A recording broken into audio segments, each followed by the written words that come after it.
Jay.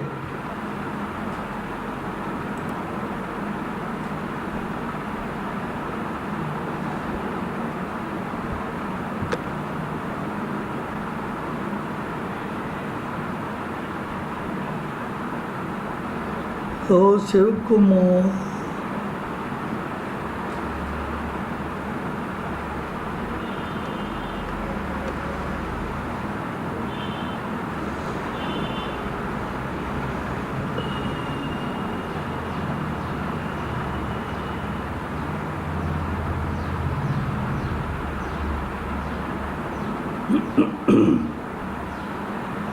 Hello, Shiv Kumar Jay.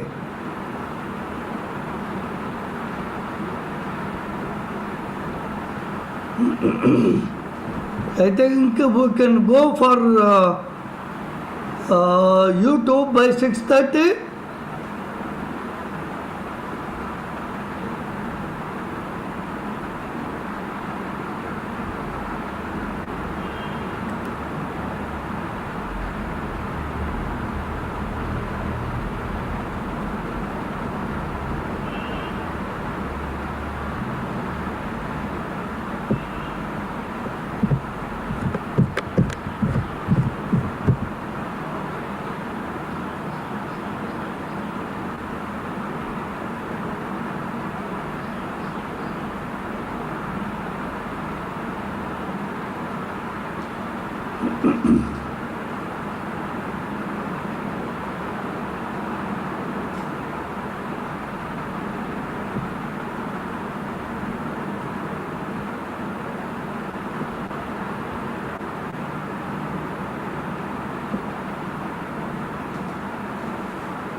Hello, Raghav Jay.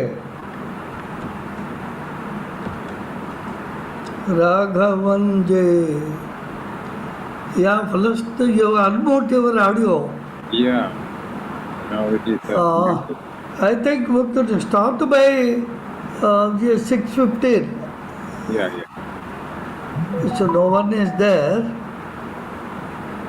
Only 9 people.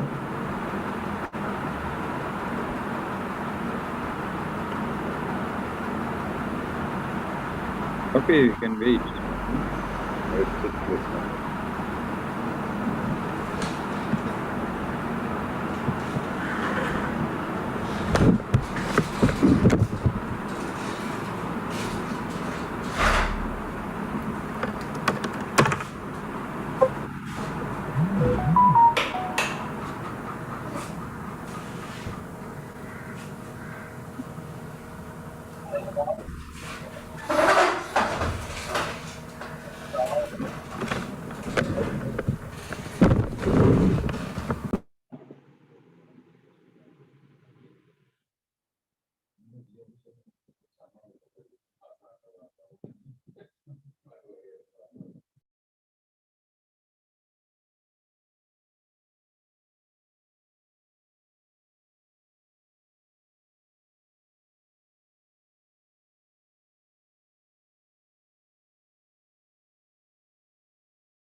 Hello, Raghavanji.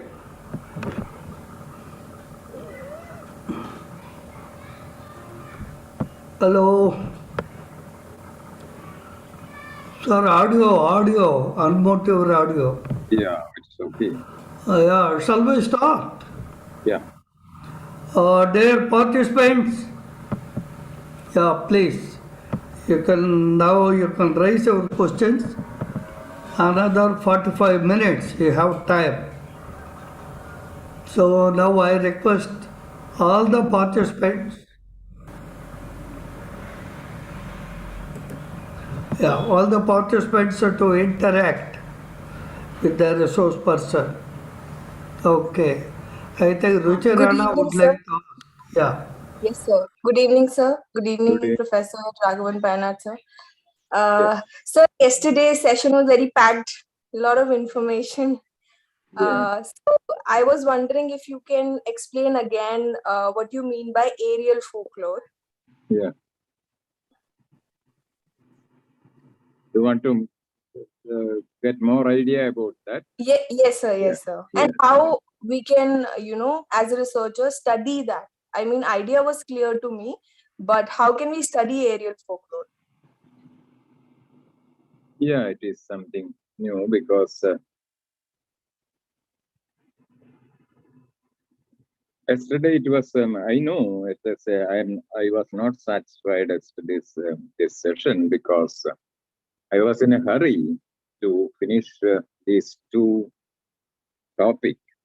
So I know very well that I am not in, in this line because I couldn't give your the necessary this in some point you want more clarification, but I couldn't do that. I know very well that yesterday, so I was also not happy with yesterday's session. Anyway, you might have got some idea. That is the problem that we face when folklore or folkloristics. The problem is that about the data.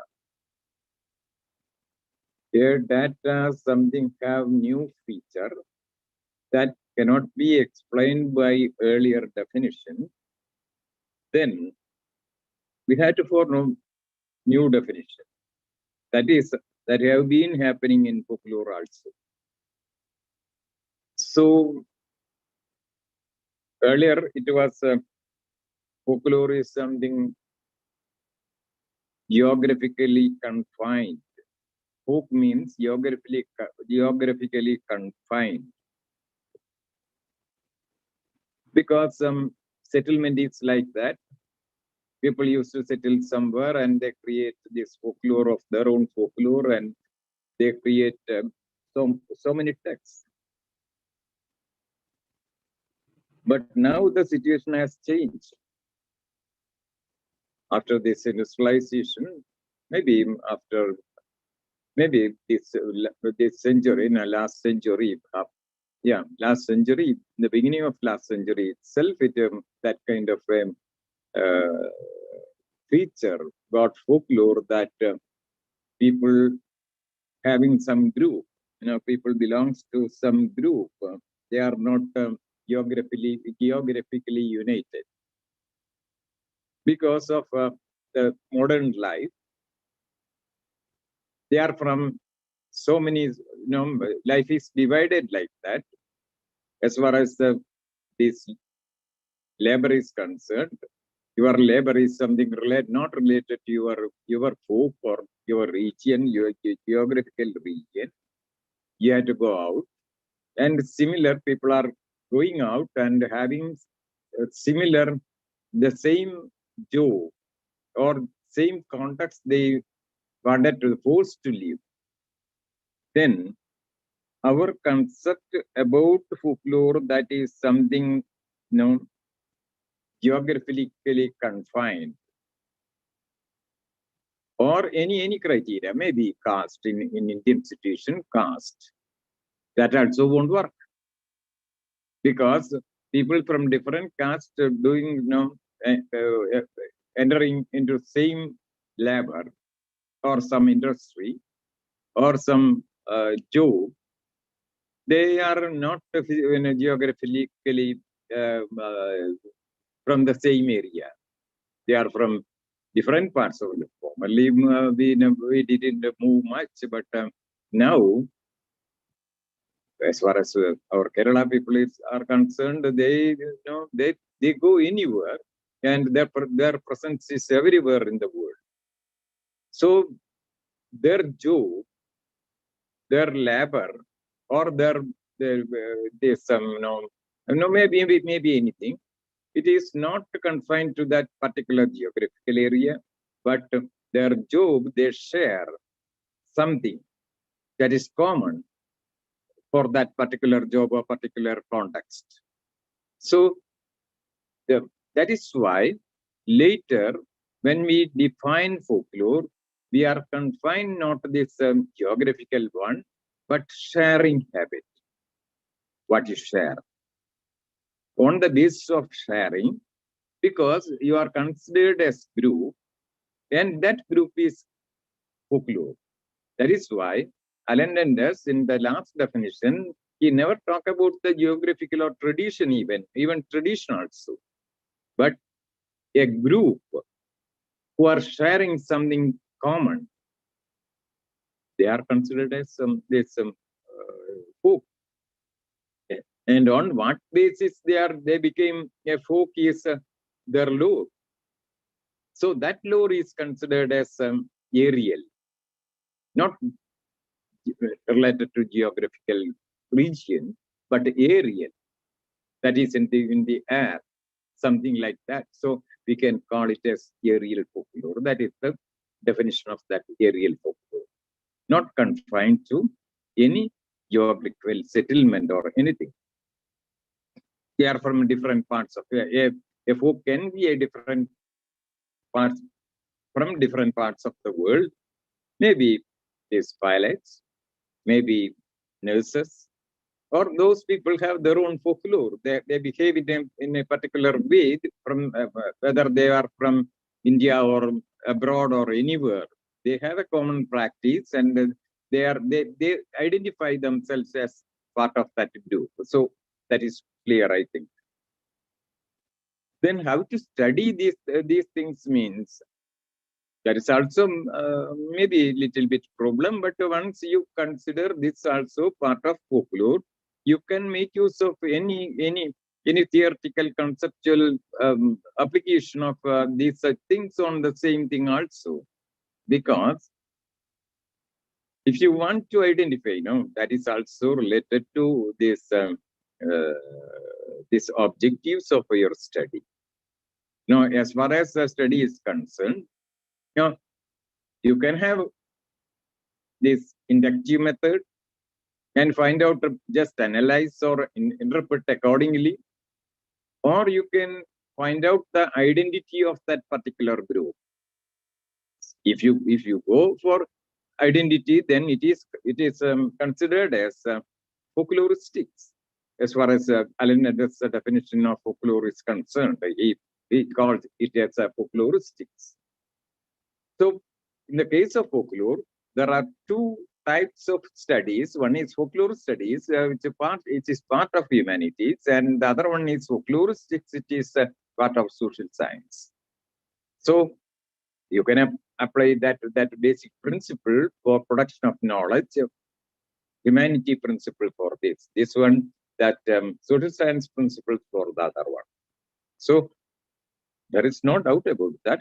You can do that. Okay. Yeah, sir, one more thing.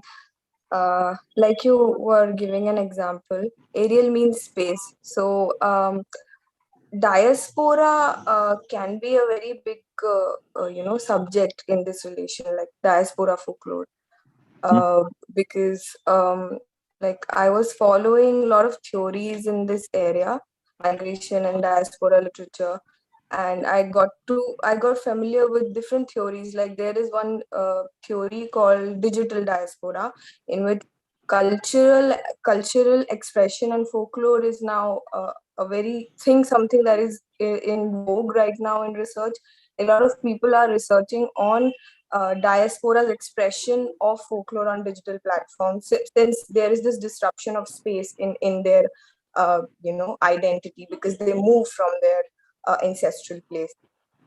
So aerial folklore study of this can be an interesting area in line with diaspora studies. Yeah, no, this is a problem because the thing that we can this such folklore, you can identify. You can ask, no, it is like this. We can put it like this. If you have a problem, then you make it a question tag. Why? Then if you ask that question, why? Then you have to find out, and you have to collect this data from whether it is aerial folklore or any folklore. You collect data because we wanted to understand why these people behaves like this. Why do they create folklore, this such folklore, and share among themselves? That is the question. That is the case.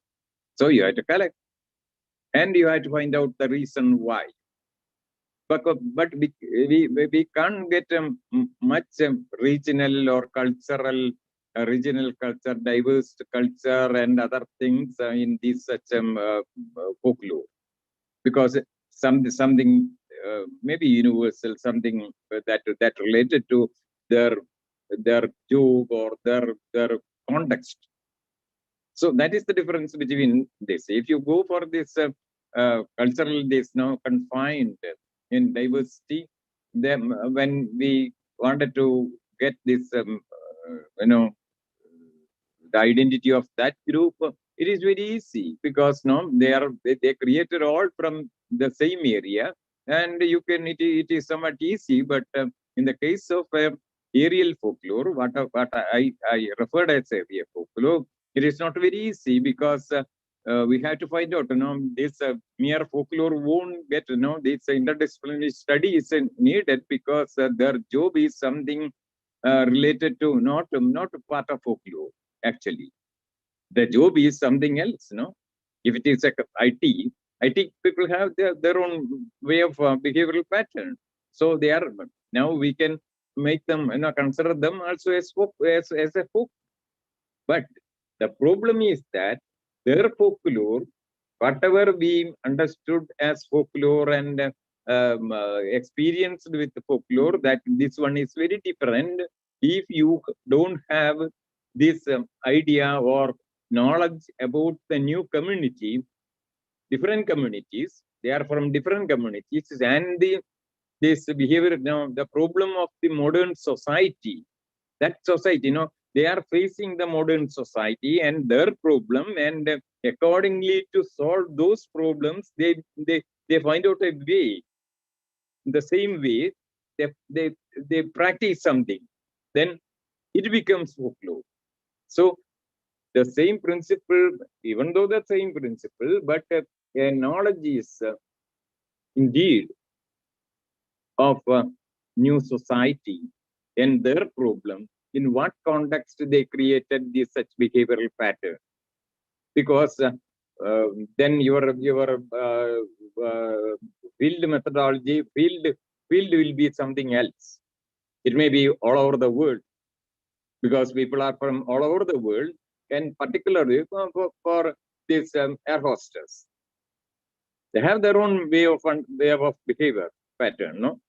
That air hostess, to understand that why they behave like this, we have to understand this their job and their relationship between that job and them, and the people who are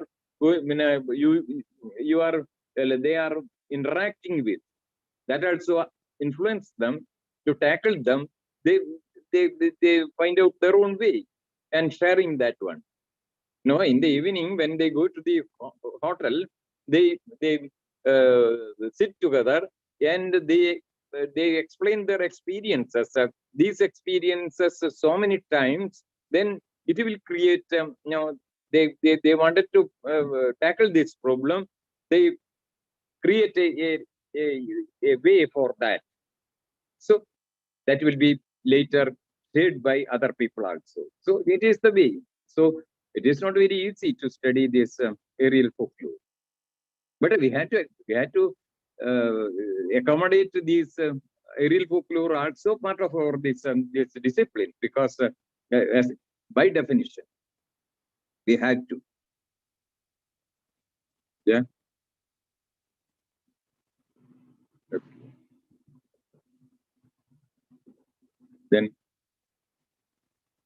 any more?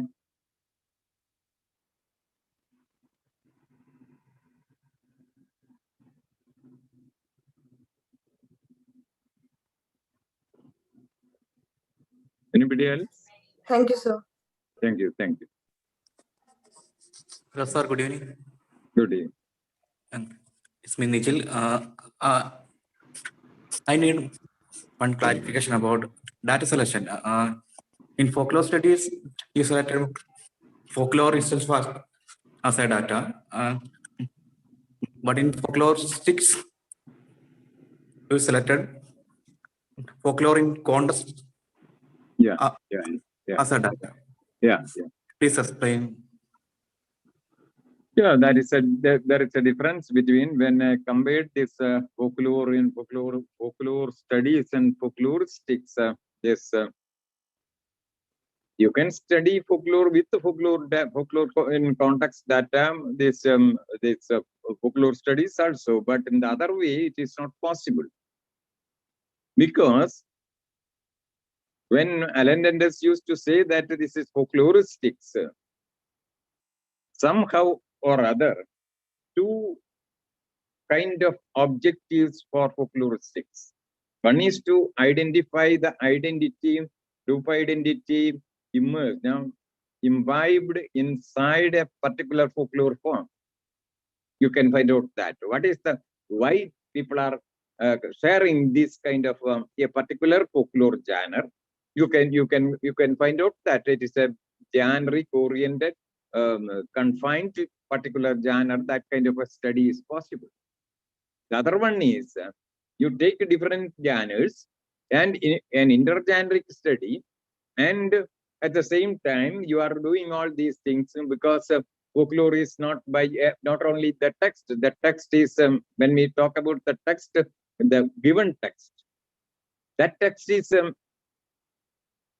actually living text that has its own context. Usually, now for example, if you prof didn't want any contextual data. Why? Because he was doing structuralism, structure of that one, and it needs only that text. So it never gives answer. His problem is with why this text is like this. What is the rule behind this text? Its units and structure. So he never considered the context in which this scarcity have been tending by these Ukraine people. So that is a folklore study. But when you wanted to find out the another question to the same community, that why the people of Ukraine wanted to tell this particular kind of fairy tale, that is casting, then you have to find out without the context who are they, and what are the other folklore genres available in that one. Sometimes it is something spatially you can collect that, but the earlier text that was before this also, earlier texts were there. Why that earlier text, and collect those earlier text, and why that text has been changed to today's text, like that, aerial, spatial and temporal data, contextual data needed, demand that kind of a study. Otherwise, you can't answer why that particular people created this scarcity. Then the same thing, why? If somebody can ask the question, why Indian tradition, especially Dravidians, have no fairy tale? You can ask that question.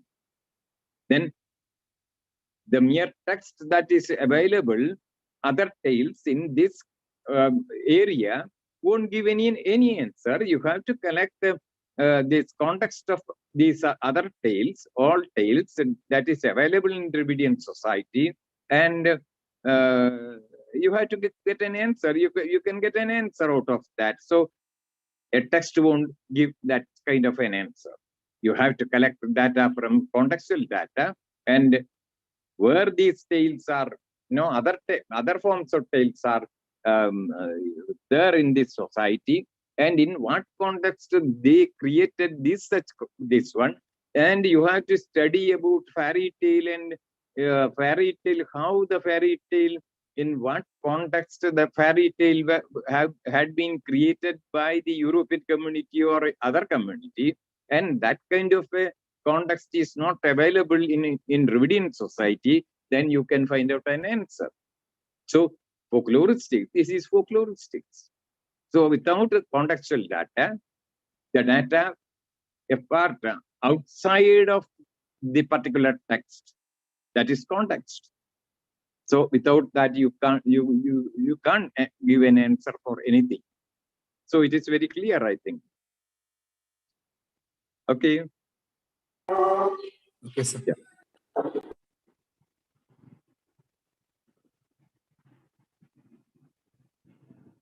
Next. Right.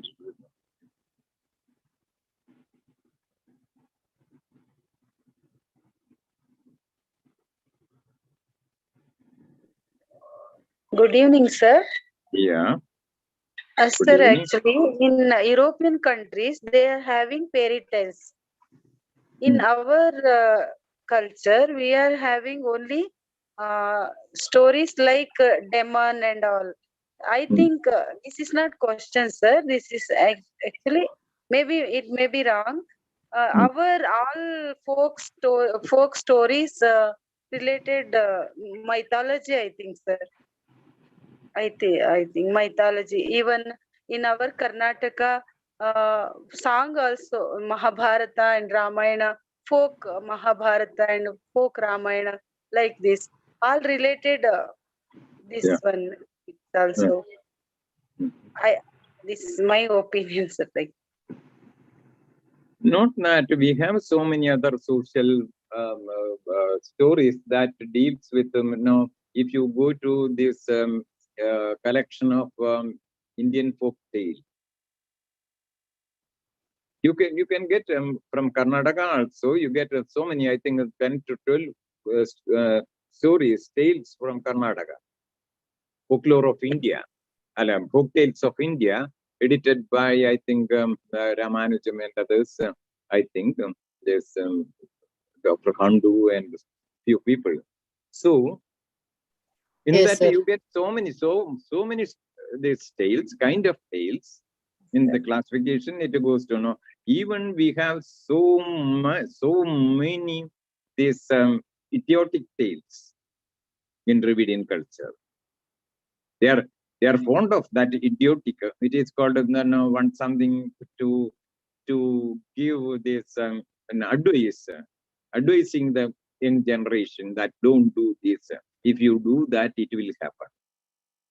So like that, giving advice to the younger generation, they created so many. They created so many tales, animal tales also, animal tales that having human these characters are also there, and so many social tales that having this the social relationship, family relationship also, kinship is based on kinship system.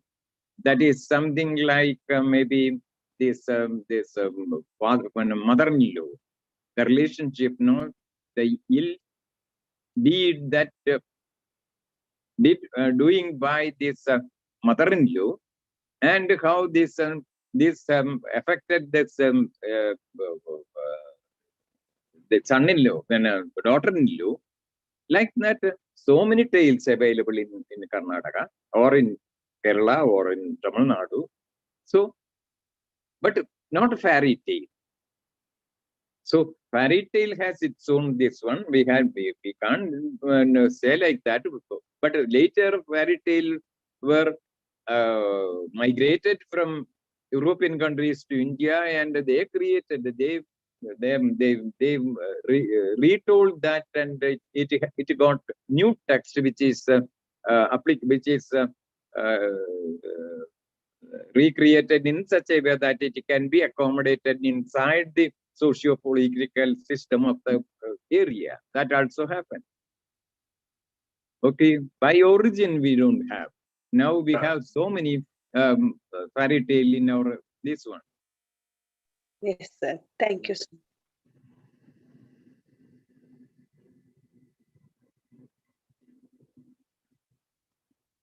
Yeah, any more?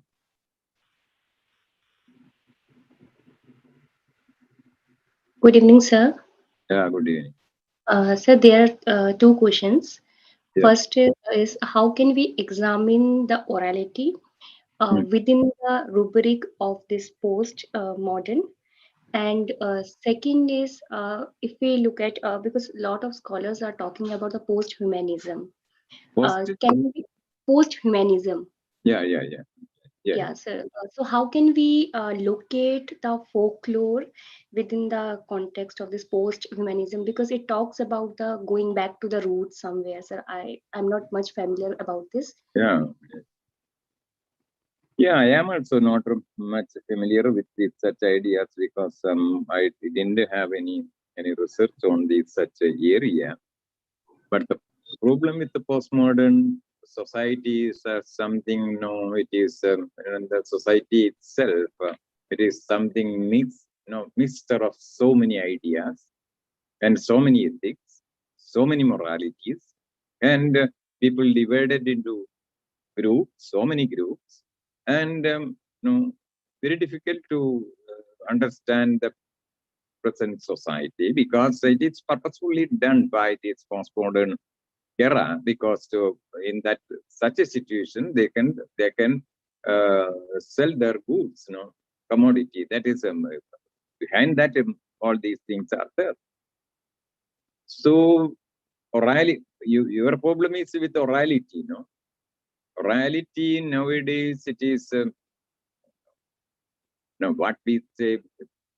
Sometimes you are talking about this specific folklore genre or oral genres, folk song, ballad, epic, or legend, myth, legend, or folk tale, maybe, or proverb, and these are the oral folklore.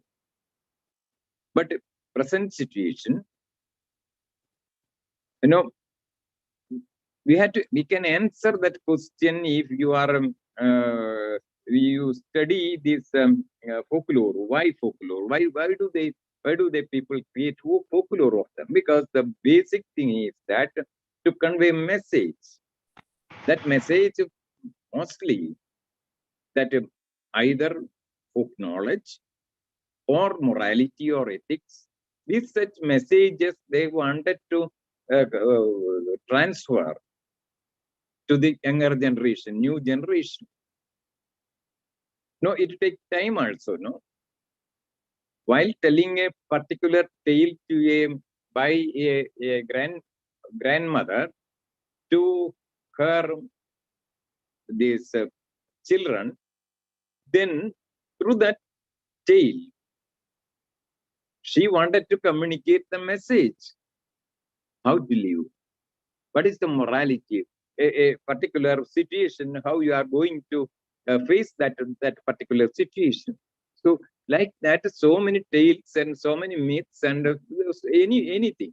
So it has a static, almost not so swiftly changing society, but this is slowly changing. On those days, the society is getting changed very slowly.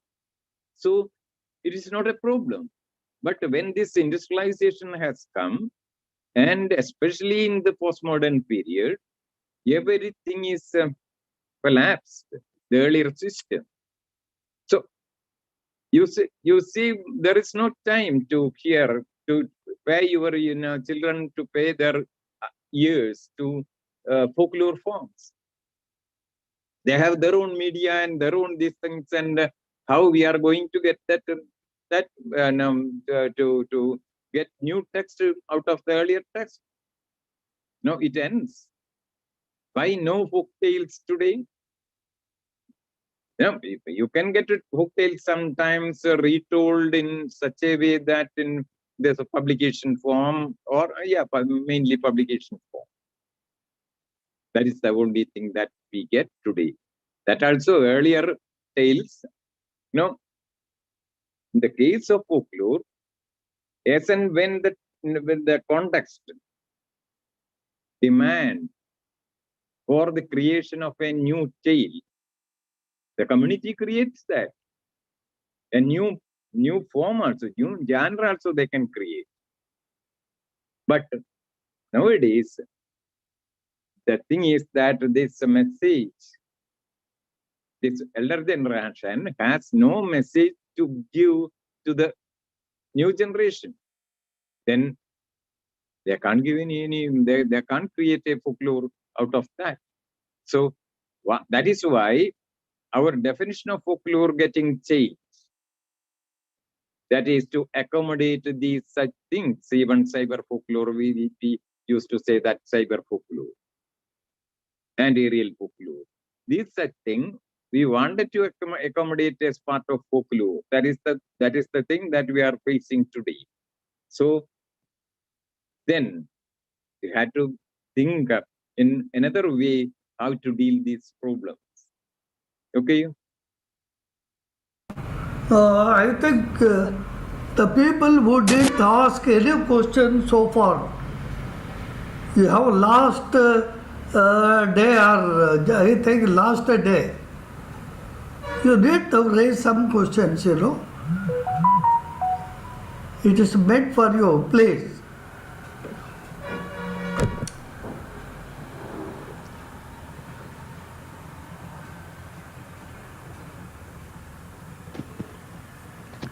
Yeah, Suresh? Yes, sir. Good evening, sir. Okay. May I ask a question, sir? Okay, I am here. Okay. Right. Good evening, sir. Sir, I have a question. The UNESCO says the member countries to frame the rules regarding the safeguarding TK and TT. From my understanding, Australia, Philippines, and some other countries framed the rules. In India, is there any rule regarding protecting the folklore? Or another thing, is there any constitutional protection for the folklore or the folk community? No, the constitutional thing won't come because it is rules. This is that is the thing. Internationally, no rules. They created no rules, but they give recommendations. That is all. Because international rule is possible only later. They give recommendation accordingly. You have to prepare. Member countries shall prepare these rules accordingly, and they have to apply on this folklore form. That was the thing they have done all these years. When this IPR and other thing came, that at that point they wanted to create this international rule for these such things. IPR is not this national rule. It is an international rule. Copyright is an international rule. Patent right is an international rule. But then also the problem is that they have to they can't directly enforce those rules and regulations on the people.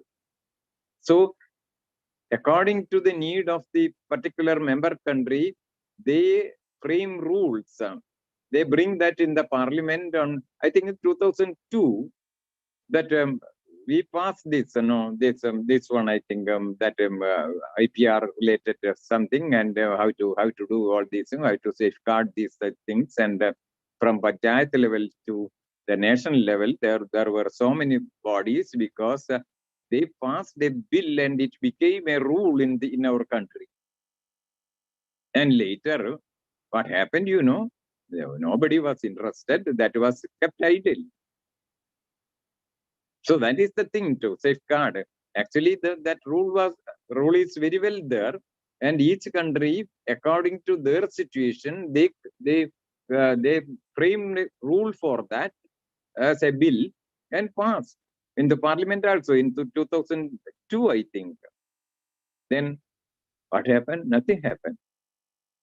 In our panchayat, your panchayat, you can find out there may be a committee in committee's sake, and they are doing nothing. That is why this that is about this flora and fauna also is there. Then it is related to environment also. Now we have so many environmental problems, but this committee never entered in the appeared in this situation. Why? No, a particular species which is not available elsewhere, they had to protect that. No, what is happening in our country? We are a member country of the UNESCO, and we also frame the rules, and nothing happens. No, because all rules will be interpreted or misinterpreted in the ongoing this socio-political system. It will support. You know, they get the people who wanted to get support. They get support. That's all. Yeah. Hello, Brahmanandam, Brahmananda Reddy, Anil Kumar, then Pavitra, Nadamuni. So these are the people who didn't open your mouth all these days. Please, you raise questions.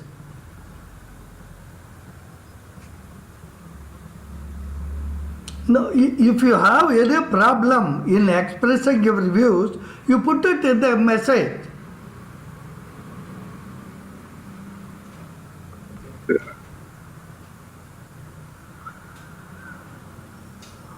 Sir, good evening, sir. Shall I? Yeah. Shall I wait, sir? Yeah.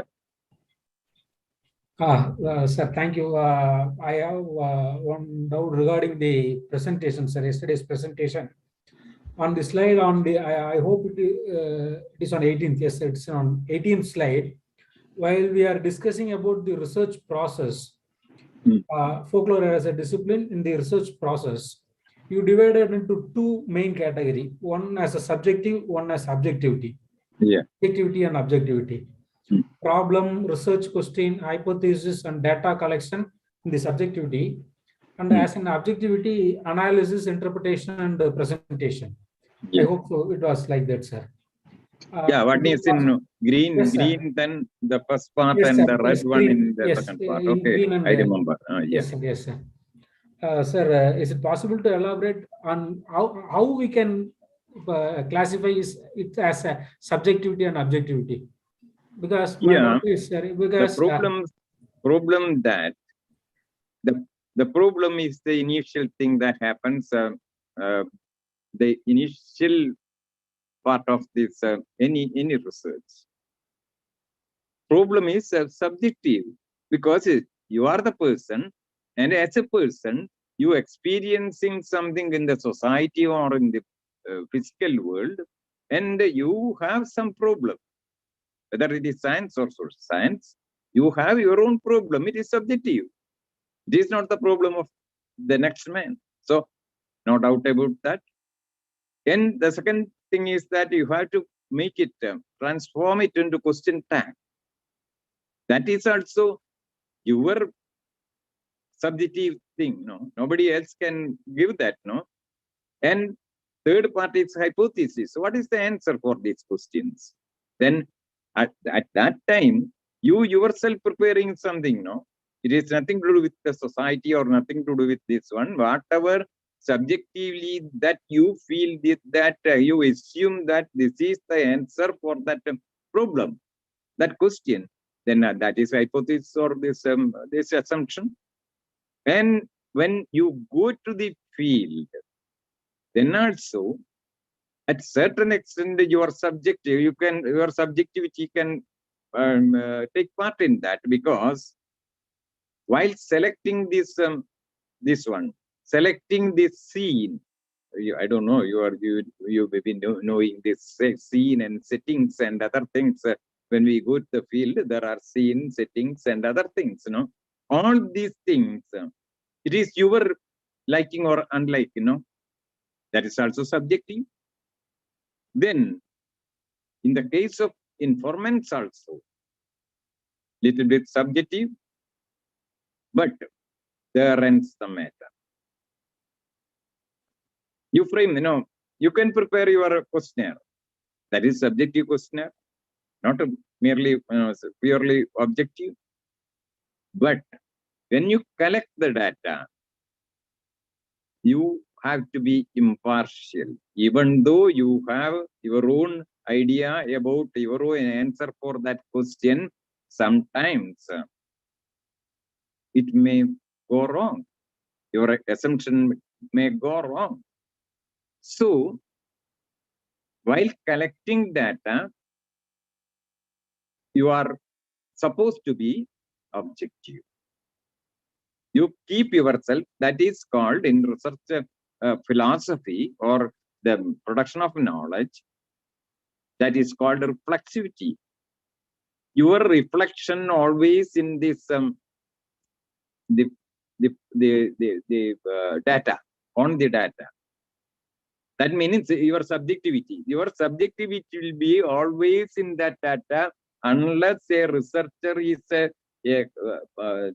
very well trained to control his own subjectivity, never affect that object in that way. If that is supposed to be the attitude of a researcher, then you get some data, and thereafter, again, from here onwards, that is objectivity works.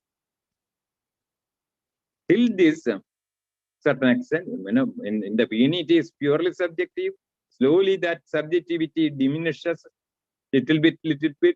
When it is collecting, it should be purely objective. Then you have to work on now. The next thing is analysis. Analysis also should be like that only. Interpretation also should be like that only. While presenting also, you have to be cautious about that. Your subjectivity won't affect this presentation. So that is the thing that we have to. Yes, sir. Here my question, here I have my doubt, sir. Because the raw material, that is the data itself, as we are collecting as our with subjectivity. Yeah.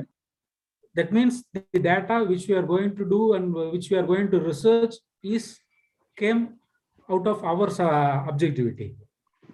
But how could we expect a result in an objective manner, sir? Is it possible to get an objective result through the data? Is it possible like that? I have made. Yeah, in 10% it is not possible, because human beings are in such a way that they have their own mindset. That mindset will work. But the research, this methodology or the production of knowledge itself cautions us that your mindset will work on the data. So you have to be cautious enough. It is to check whether it is that also check whether it is my problem or this problem of the data. Sometimes it is your problem, not the data's problem, and you are giving that.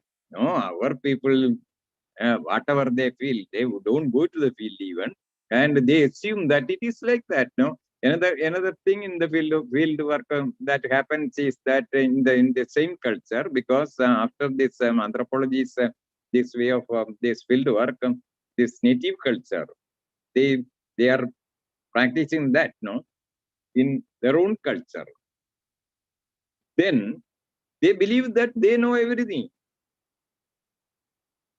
Then once it happened like that, no, in I think 20 years back, maybe 20 years back, 15 years back, somebody wanted to present a paper in Bombay University. Then he brought that to me, that paper. Then I told that whether you have done any field work about this. No. Then I told why? Because I am from the community. In the childhood itself, I am witnessing all these things. I am observing all these things. And why do I want to go to the field? I am the informant of me. Because he is telling like that. So, is it possible?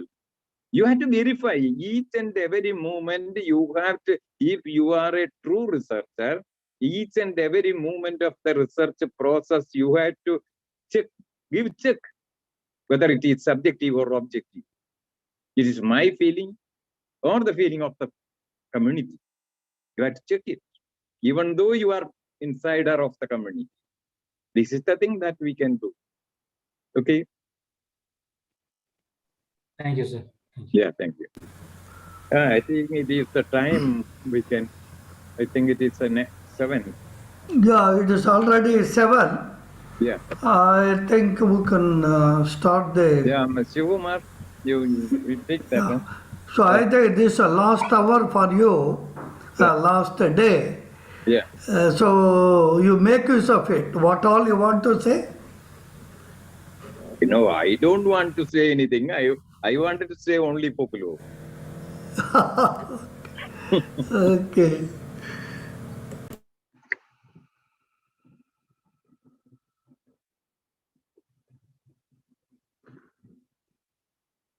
One minute. I am taking some water. I don't want to show you that I am taking water.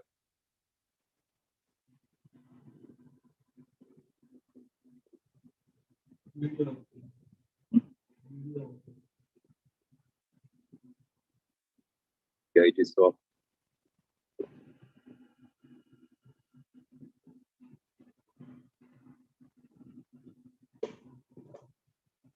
Okay, let us begin. So, one question before these participants. I know that you are fully loaded with so many concepts and ideas and so many things by these 10 days. So, I request you that you have to make it ready, all these ideas, whatever you understood and these things, because I am going to make use of all these ideas and concepts that I discussed in earlier sessions. It will come now for discussion in this. So, with this warning, I am entering into this subject, substitution of the concept, folklore by a new term. This is the theme of this session. It is needed because all these sessions we covered so far insist us that a kind of something substitution is needed in the context that UNESCO already did that. UNESCO told that hereafter we don't want folklore, we can substitute it with the intangible cultural heritage. So we can go directly, we can take it for granted, and hereafter we can, in the name of folklore, we can do whatever we have been doing for all these days. The same thing you can do now also, because the comparison that I have given for this definition given by UNESCO for folklore as well as intangible cultural heritage, no much difference. So nomenclature only changed. So no problem. If you want, you can continue as when we use wherever you want to use folklore, you put that with a substitute with the intangible culture. Okay, you are safe. But the problem is that why we want to study folklore? That question is very, very important. From the beginning, that is why in the early sessions, I have been trying to locate, trying to understand what is production of knowledge, how it is related to the political, socio-political, and economic system, and social change that happens. Accordingly, the new knowledge has been created in different disciplines, and it has its own politics. And in that scenario, what have been going on in the field of folklore, that also have two influences. That is, one is influence of other disciplines, and in the midst of this social change and other things, it itself make its own appropriation. That also happened. So now a time has come that nomenclature is not in use, that is folklore. It is already substituted. In that way, the whole world is moving. Then still we are using the same term, folklore, and in universities and outside also, we continue the same technical term. How far we can go with this term? My problem is that not UNESCO. UNESCO can tell anything. They are free to tell anything. And they have their own power and other things. But as far as the subject folklore is concerned, what is happening to the data that is folklore nowadays?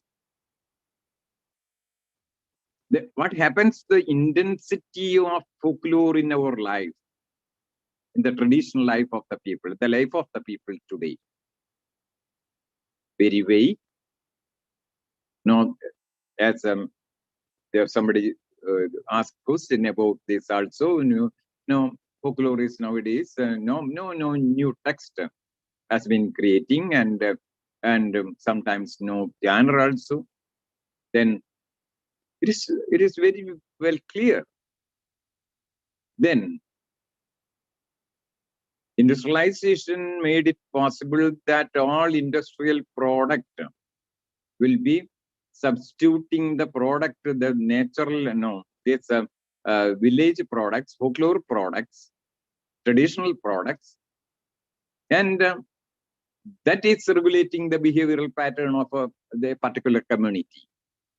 If they lose this traditional knowledge and traditional folklore, traditional these facts, it will be substituted by new products, and accordingly our behavioral pattern will be, that is called as folklore. That behavioral pattern and all other things will be changed according to the new products. Now we can assume that folklore won't be there for a long time. What we folklorists as well as other people from other discipline define folklore, that folklore won't be last longing. No, when the ultimate aim of industrialization is that a complete substitution of the traditional knowledge, traditional life, substituted by industrial product. Then can we continue this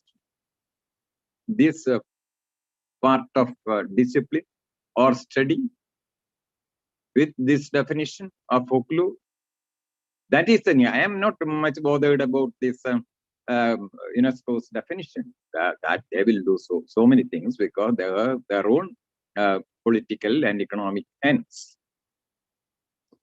The problem as a folklorist is that we are not going to have the traditional, a text, get so many texts for the cause of, for this structural pressure, new context. So that kind of a creation of text is not working today. We are moving to some other direction. That is, we are moving to globalization. 10% globalization means no these such folklore. What we defined as folklore won't be there. A globalization is in its ultimate order. So, in this context,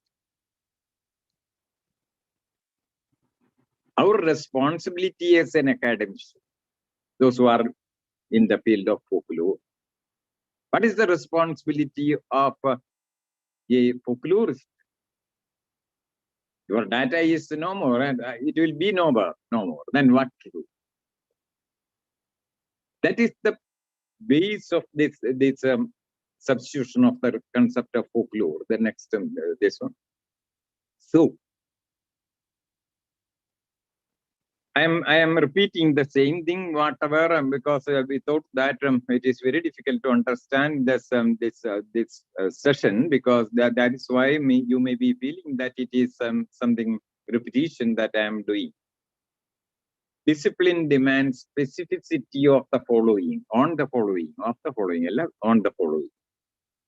One is data. You have to, if it is a discipline, you have a clear-cut definition for data, your data. Then objectives, a clear-cut objective that it is the aim of this discipline. And according to that objective, you have to frame a specific methodology for that. So anthropology has a methodology, sociology has a methodology, each science has its own methodology. So that is the thing that we have. I already explained those in next one. So is folklore a discipline? Then the next question. Discipline. If the answer is yes, we know that it is not. Then we have to say what is its data. The next question is, so what are the objectives of this discipline, folklore? Then the third question is, what is the methodology? We know that we have our subject is based on the data, the first one only. We have no clear-cut methodology of our own. We have no clear-cut objectives of its own. Okay, next one. The concept of folklore data today. That is the feature of folklore, maybe folklore, feature of folklore. Traditional culture. That is why UNESCO also used in 2003 also they defined like that. It has as far as its expressive forms are concerned, it is folklore. They are folklore genres. So many genres are there. That is why it is called folklore. Then the idea of folklore also in somewhat extent. Because if you are so proud of your folklore, then we have to accept, that they have to accept this term folklore. That is why we are getting annoyed when somebody doing some new way of presenting something as in the name of folklore. Then folklore in context. We are well aware of that each and every folklore has its own context, and that is why if it moves outside, we are a little bit worried about that. Irritation is a little bit there. Then folklore in out of context. Even though we are not in earlier time, we are not for that. Dawson was not for that. And later, it's because of the industrialization. Because of the industrialization, out of context, folklore also. All these things I explained earlier well, so I don't want to just now to make you remember about all these things. Then only I can go to this my own topic. Then folklore as commodity, that also I explained. Public folklore also. These are the main thing that today in the era of this folklore. Next one. Objectives of folklore. As far as objectives of folklore is concerned, what we are following, mostly to understand folklore in a descriptive way. You see, out of the thesis that is in a university in the folklore department or this language department, it is mostly they are doing this descriptive thing. They take some these things and describe mostly subjective description, not what they exactly the objective way of describing things. For that, ethnography is needed. Our people have no training in ethnography, so they feel that as earlier we discussed, they feel that we know folklore, it is our folklore, and I know that folklore, and I take such a subject that is familiar to me. As part of that community, I take that subject, and I myself believe that I know everything, and why should I go for field work? Then describe in your own words. That is happening in universities and in public also, to understand folklore through different perspectives. Then the next thing that is happening in the name of folklore is that inductive method. That is, you take some theoretical perspective, you accept, and you apply on that your folklore data, and you get some result.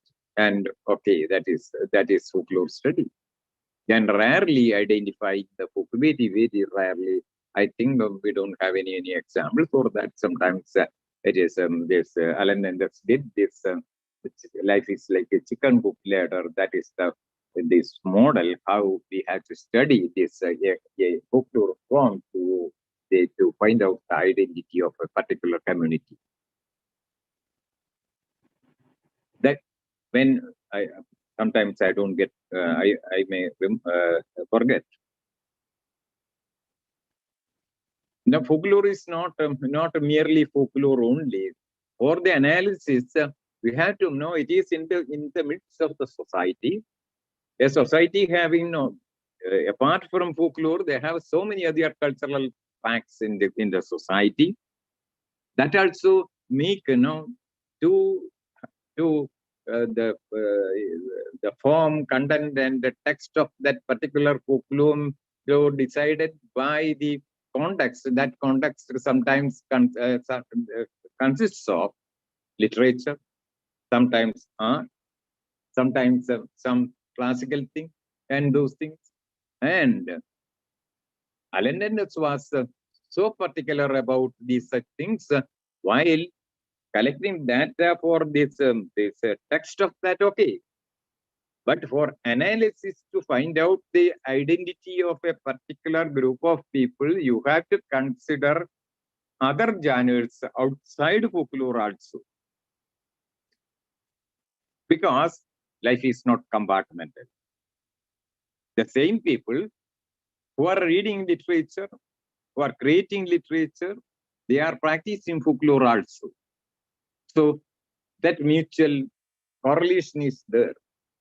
So to understand a particular folklore form, you have to consider all these things in addition to this folklore genres. No, so that is the thing. Rarely towards what direction folk moves. That is another serious question that we have to, because it is a social change as far as a particular community is concerned, particular caste is concerned, particular group is concerned.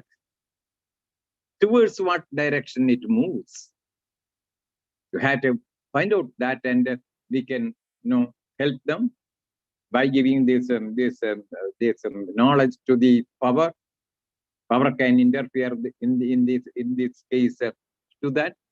So that kind of thing, no. So in India, what is happening now? Religious problems, you see. We are not studying those things because it is part of folklore. What is happening in India? In each community, each religion, what happens? What direction it moves? But we are not bothered about that. Next one. Then about methodology. The methodology that we use to analyze or interpret is a descriptive method, mostly through the eyes of the researcher.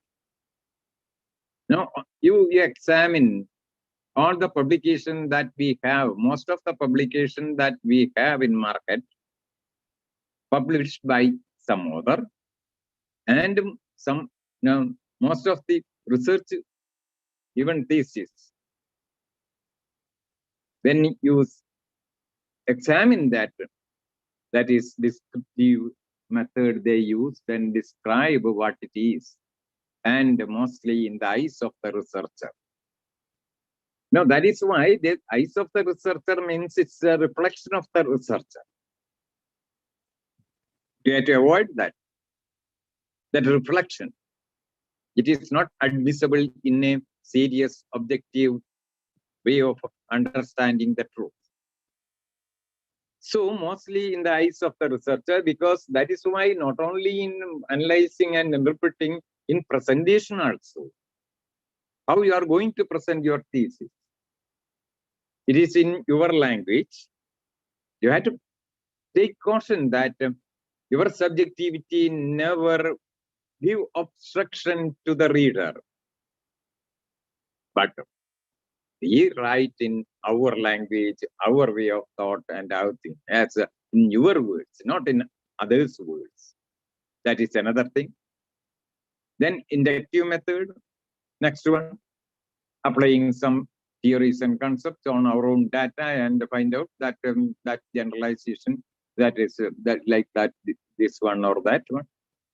Sometimes interdisciplinary method, two subject together. Multidisciplinary method. Now, slowly, when this postmodern thought comes, we are so fond of interdisciplinary method and multidisciplinary method. No, it has its own rule. When you can make a interdisciplinary study, in what context you can a multidisciplinary study? Because according to the problem that you are going to you faced, according to the question you ask to the society or this world, and according to the hypothesis that you created, that demands whether you need a interdisciplinary or multidisciplinary method. But without any method also you can study. So whatever you feel, you can write something, and you can present that. Now in our system, you get PhD. So that is happening. Rarely deductive method. That is from your own data, you find out your own principles and your own concept. You create something out of that. That is very, very rare. So next one. So I finished this one. That is folklore today. What is the state of folklore today? That is folklore data, the objectives of folklore study, and the method of folklore study I completed. Now let us come to changing folk and folklore. What happened during this period? Orality to literacy, you know very well. That began with the first publication, that is this Grimm Brothers. Text to spatial text as well as temporal text. One text gets so many other texts one after another according to the need of the society, pressure of the society. Then physical city, as far as physical setting is concerned, village slowly moving towards city. Even though that when we consider this topic, even though village is in physical setting, it is there, the mindset of the people of that village is not as before. Now, their the mindset is of the city people. Not the same, but almost. So, physically they are in village, but mentally they are in city or town. Folk move towards public sphere, because public sphere means there is cellar and fire, and both these together. That means these people, not directly, but through somebody, their product enters there, and so many people coming, and that how do now I am talking all these things. How we are going to consider all these things in a new situation? Internal communication, public communication. That is why this Dan Ben Amos was, when he gives his definition of folklore, that is internal communication, that is among small group. So public communication is there. In a globalized situation, we have so many public communication we have. Anybody can take that communication system, learn that communication system, and part of that communication system by learning. But internal communication is not that. It is not very easy.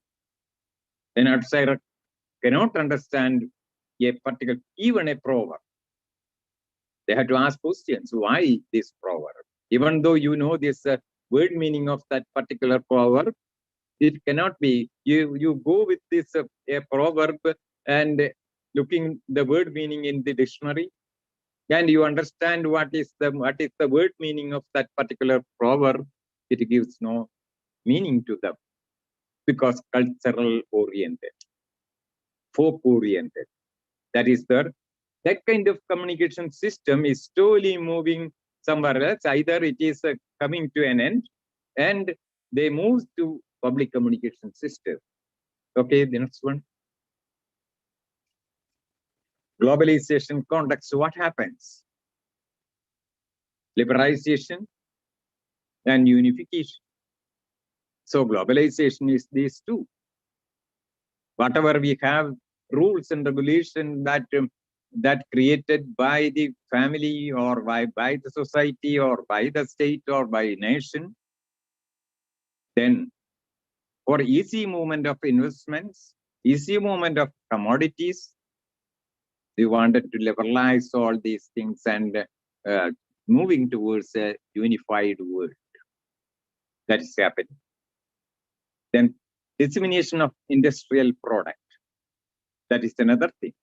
One after another, each and every day, new products are appearing in the life of the people of village people also. So that dissemination of industrial product. As I said earlier, it is not only a product, a mere product. A product is to satisfy your needs. You had that needs earlier also. That need was satisfied with your own traditional products. An industrial product appear in your life that substitute this one with the earlier one, and there ends this that folklore. So not only that folklore, it is not related isolated one. Related to that, so many things are there. It gives so many changes, interior changes in the life of the society.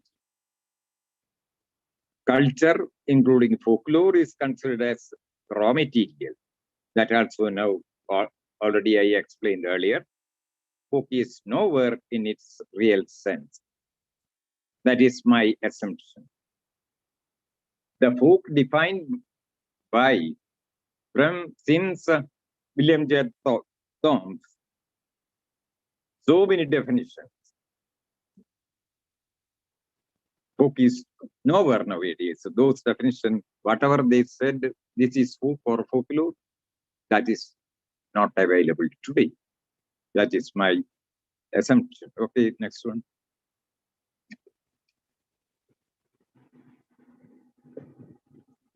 Folklore is not in existence in its real sense. Not only folklore is not in existence in its real sense. You see, a folklore has two parts, no?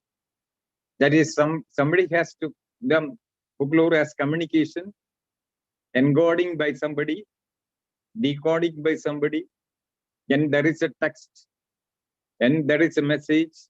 All these things together become make a folklore. When you talk about the folk tale, no, that folk tale is no more, and somebody wanted to put that in a literacy form, published in a magazine, then can we call it as folklore in the real sense? No, a complete folklore. It is not a complete folklore. So, because of this, time to time, it accommodated all the changes happened to data. That is why our definition itself have been changing. This folklore to folklore, you are not bothered about the context at a time. Then folklore in context, then folklorism, then public folklore, then substituted by intangible culture. It is the history of folklore is concerned. That you continuous process. Then in this context, last substituted by intangible, no more. In this context, folk and folklore have not relevance, any relevance, no relevance in this context. That is my assumption. You can contradict it. Okay, next one. Look, folklore towards intangible cultural heritage. How did that change happen? You see in this diagram, there was folklore, and slowly folklore became inside this one. When it becomes folklorism or other kind of folklore, then this outside you have folklorism. Folklore is inside, as in the core, and outside you have folklorism. It moves outside, and again it moves outside. That is public folklore. Then, at last, in such a situation, folklore is the position of folklore is in the nucleus. This one and peripheral, everything is invisible. In visibility is that all these things, and functionally also. Then slowly to move to intangible cultural heritage. I explained that earlier. All these slides make you remember that what I had discussed earlier. Only for that. It is nothing new I am telling. Okay, next one.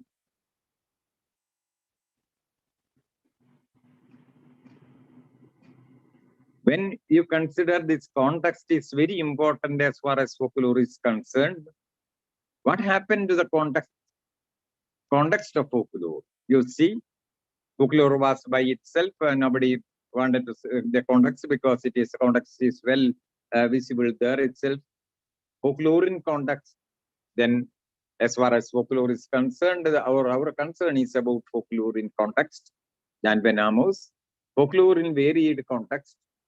That means a text, because it slowly moves out and it creates so many texts, and sometimes folklorization process, through folklorization process, it gets the status of folklore again.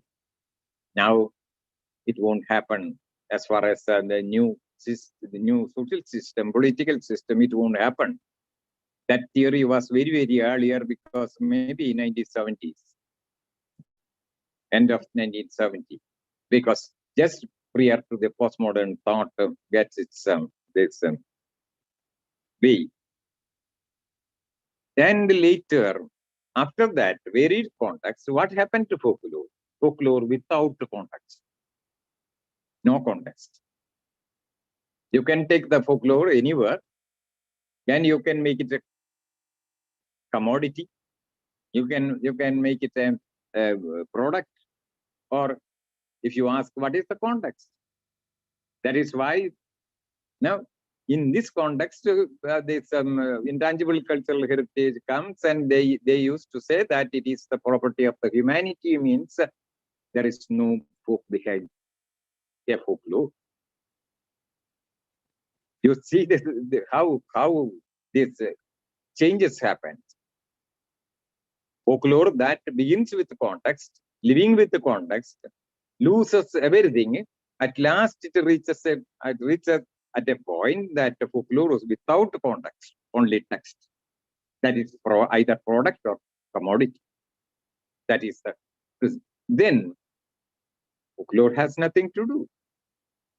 Then intangible cultural heritage substituted by intangible cultural heritage, and it can be its own fate. Okay, next one. Relevance for a new folklore,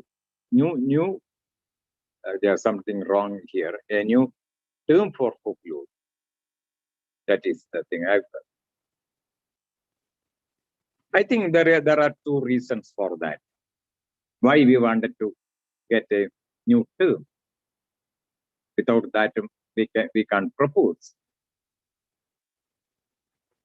Genuine reasons we had to pose. As far as me, two reasons are there.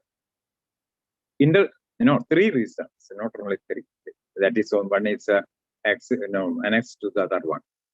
Internationally, folklore is substituted by intangible heritage. So we want to have a new term. So on this term, officially we can't work because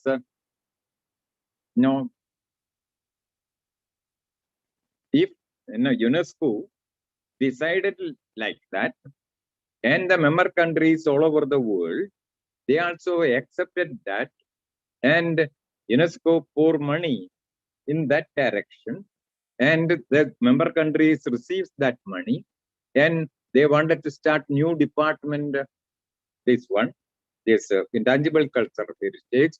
And then what is the role of folklore then? This is one reason that we need a new term. New term means not for like what UNESCO did. UNESCO just changing the word, that's all.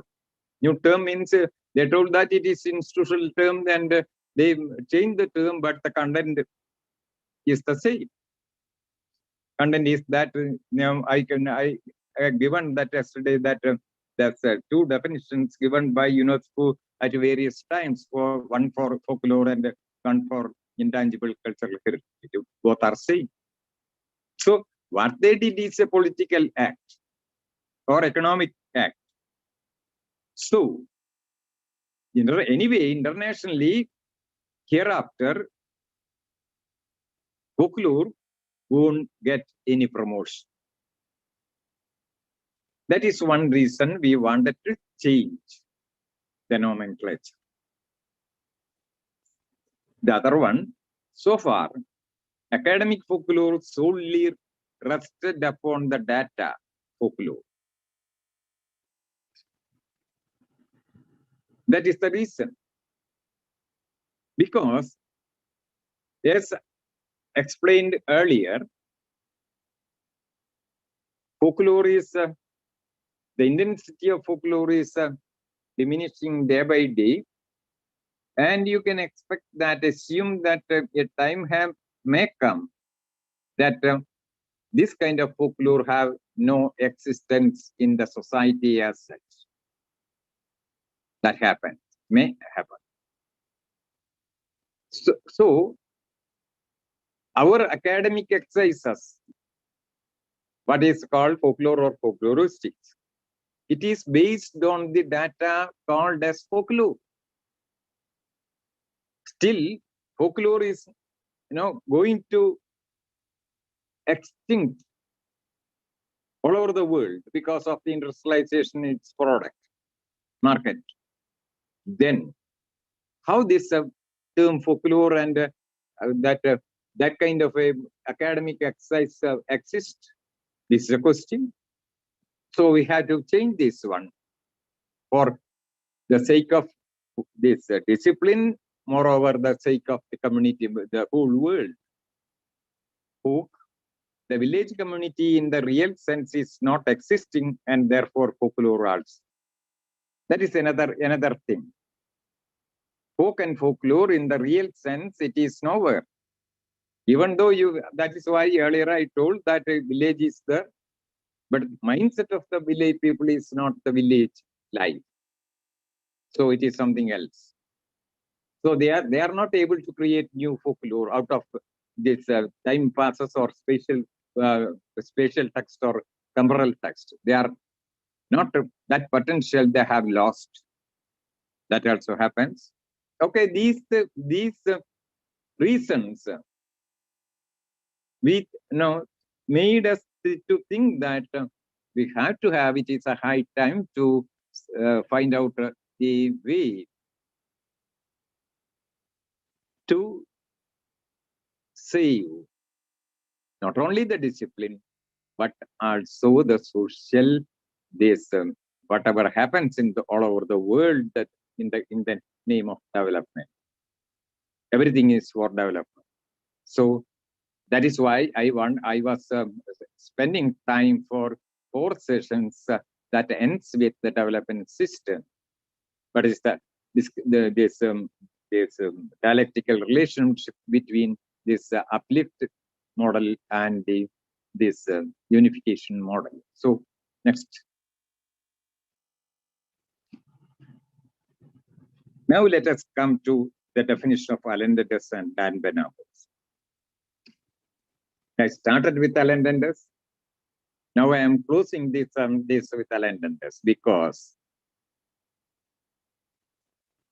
as far as Alendandus's academic activity is concerned, I think he is a failed man, failed academician, in the sense that whatever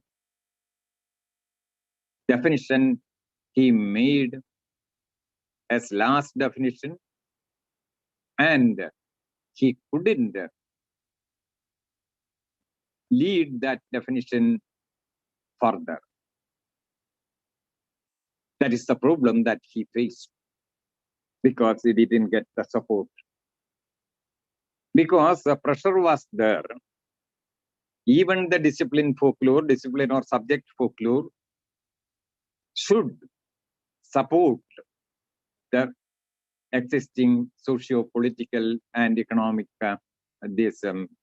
movement that is part of this globalization and liberalization also. In this context, let us examine what actually Alendandus wanted to do in the field of folklore. You see, yesterday I explained in detail that what is that, but no, I couldn't do that in a better manner because no time limit was there. Then I was in a hurry to tell all these things. Anyway, I am make you remember all these things. He used the word we. Those who are having we feeling, that is folk. That was his definition. Others who are outside of we, if there are we, then out of that we, how we are going to consider them? They are others. Then what is folklore then? What all shared among we? On that basis, we feel that actually individuals are only there, and we means it is a conceptual one. The bond between these individuals are this sharing, what all shared among we, and that is folklore.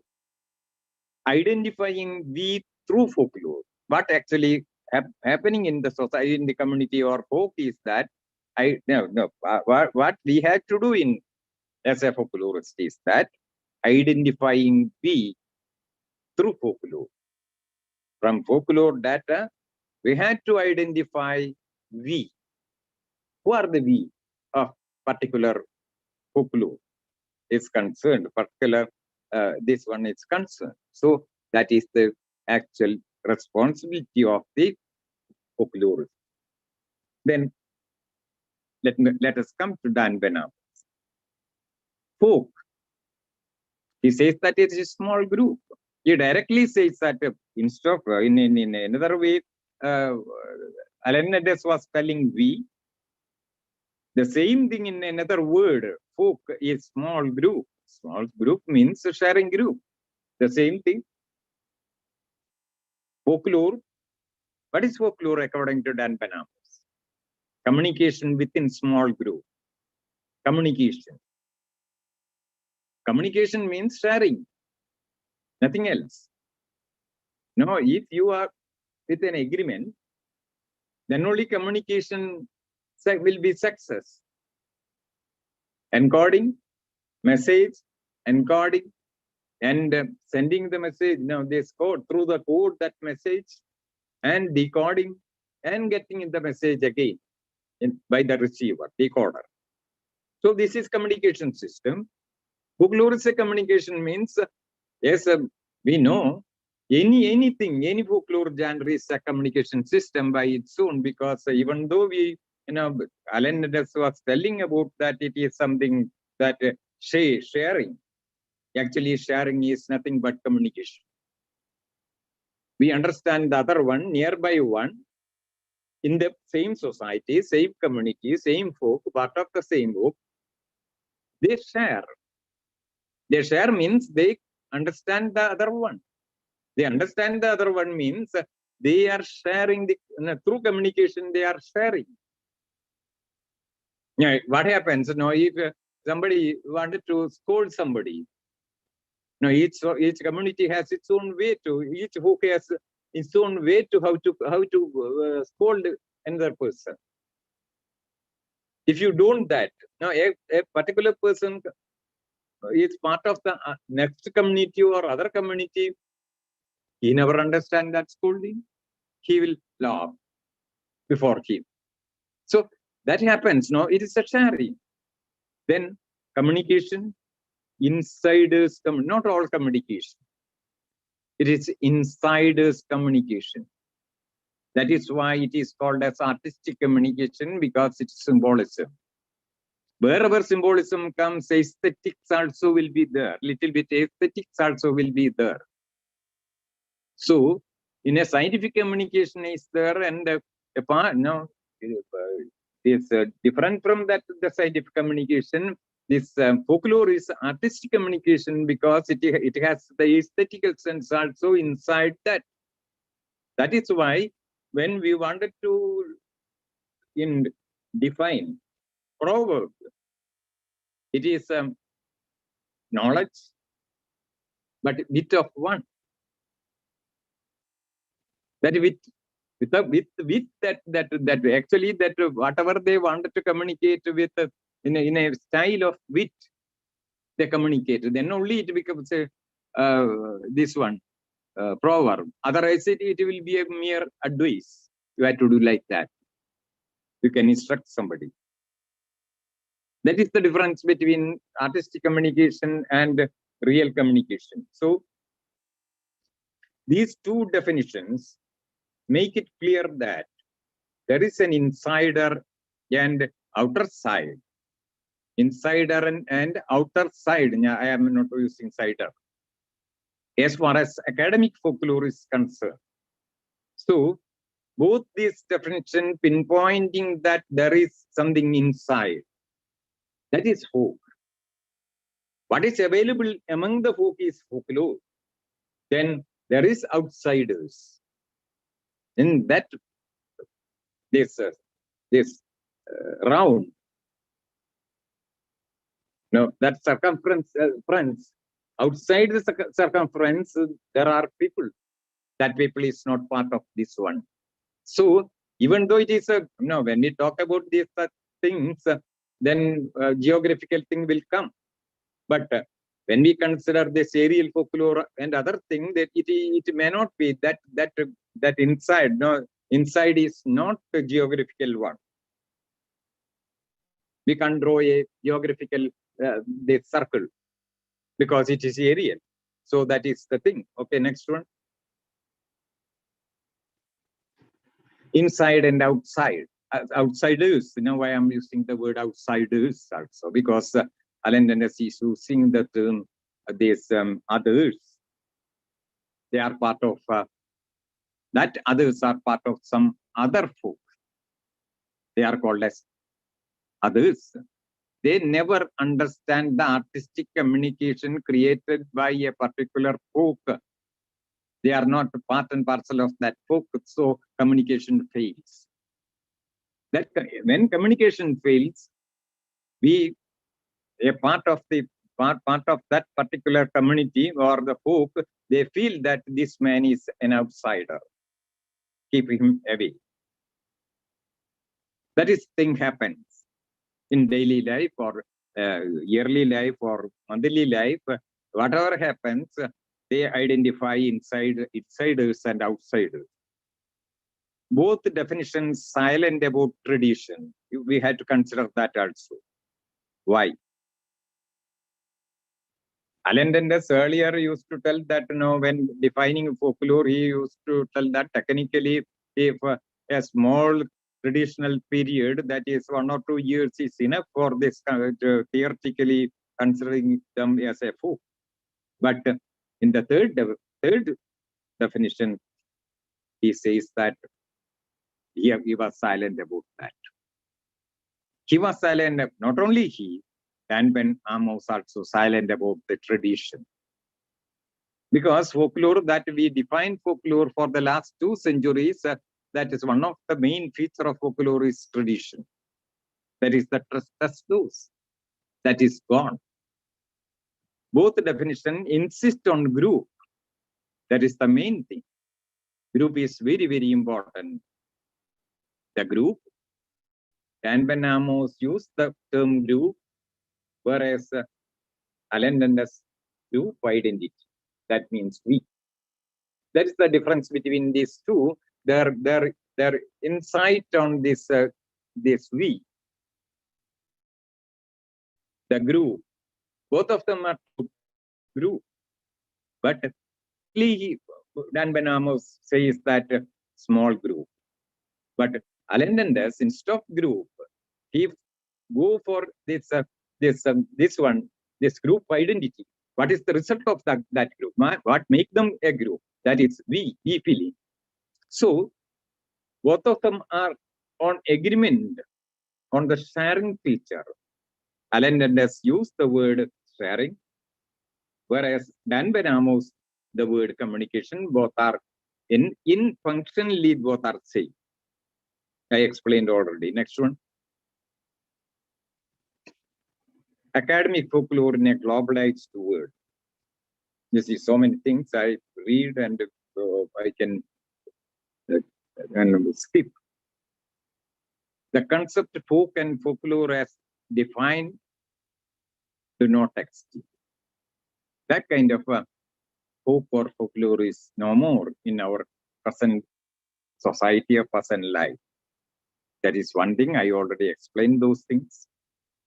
Folk undergoes continuous change in the evolutionary path, and that's folklore also.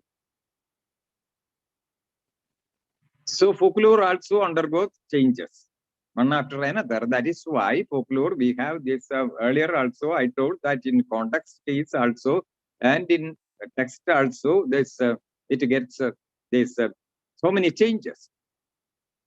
Without specific and definite data, no academic subject can exist. That is the problem. This is the changing data. If you believe in evolution theory, any kind of evolution, when that evolution reaches it at its maximum, attain the maximum point, reaches the maximum point, what happens? Folklore is over. Folklore won't be there. Then naturally, academic folklore also will not be there. So that is why we have to evaluate the definition. A definition that approves, give approval to the evolutionary theory or the change of the data. On that, we are defining our this an academic subject. Then, if data is not that, two things happens. Data is getting changed time to time. Then you are forced to change your definition time to time. And once that happened, will be maybe happen that no folklore, then academic subject also won't be there. In that way, we define folklore. Our data is like that. So this is the position that this is the thing that we faces. Cope up with the changing data, folklore has been redefined now and then. That is why we have so many definitions since 2 centuries back. We renewed this definition of folklore. It won't happen to a subject. No, biology never, or zoology never changed its definition. No, area of this exploitation may be explored, area may be different. Data maybe you can select the data from different sources, but the definition of physics won't change. Definition of chemistry won't change. Definition of technology won't change. But comparing these things, what is the fate of folklore as an academic discipline? We are all the time changing the definition according to the data.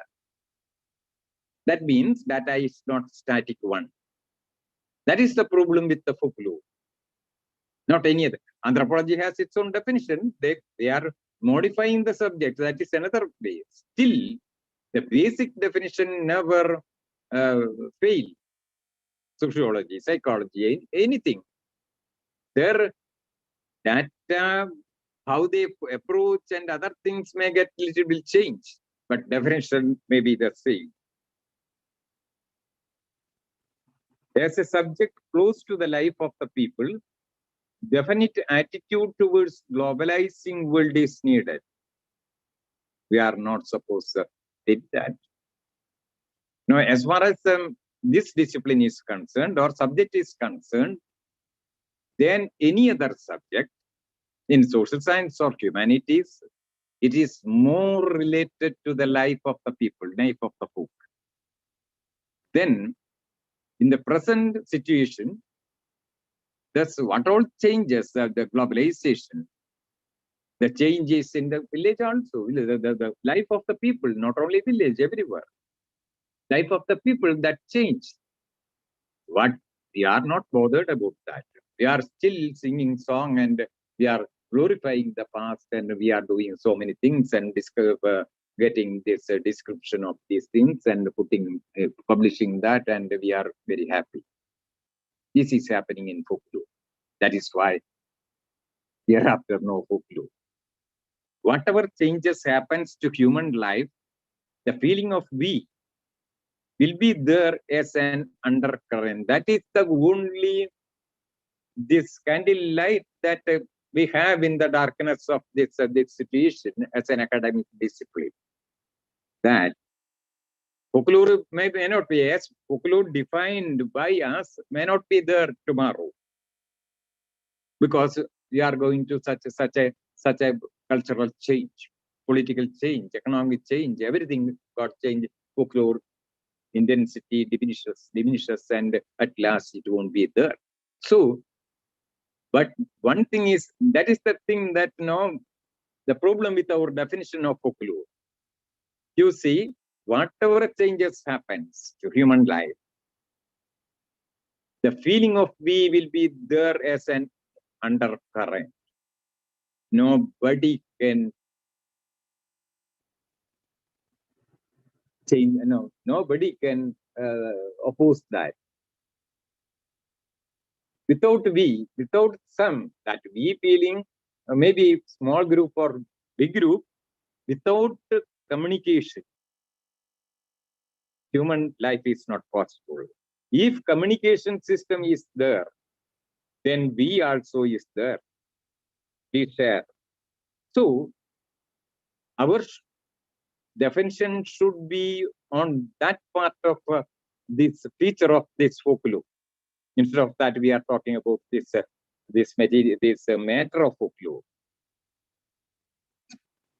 That is why Alan Dundas at last talking about group and we. This definition comes in that direction. Nobody can dismantle the feeling of we in this world as far as human society is there. So Alan Dundas wanted to give a definition for folklore with the weak concept, interrelated, correlating with the weak concept, then it will be a long-lasting definition. That is why he went for that.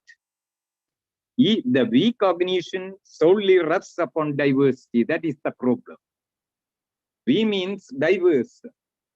There is others. That is why Alan Dundas was spelling that there are so many people as other people.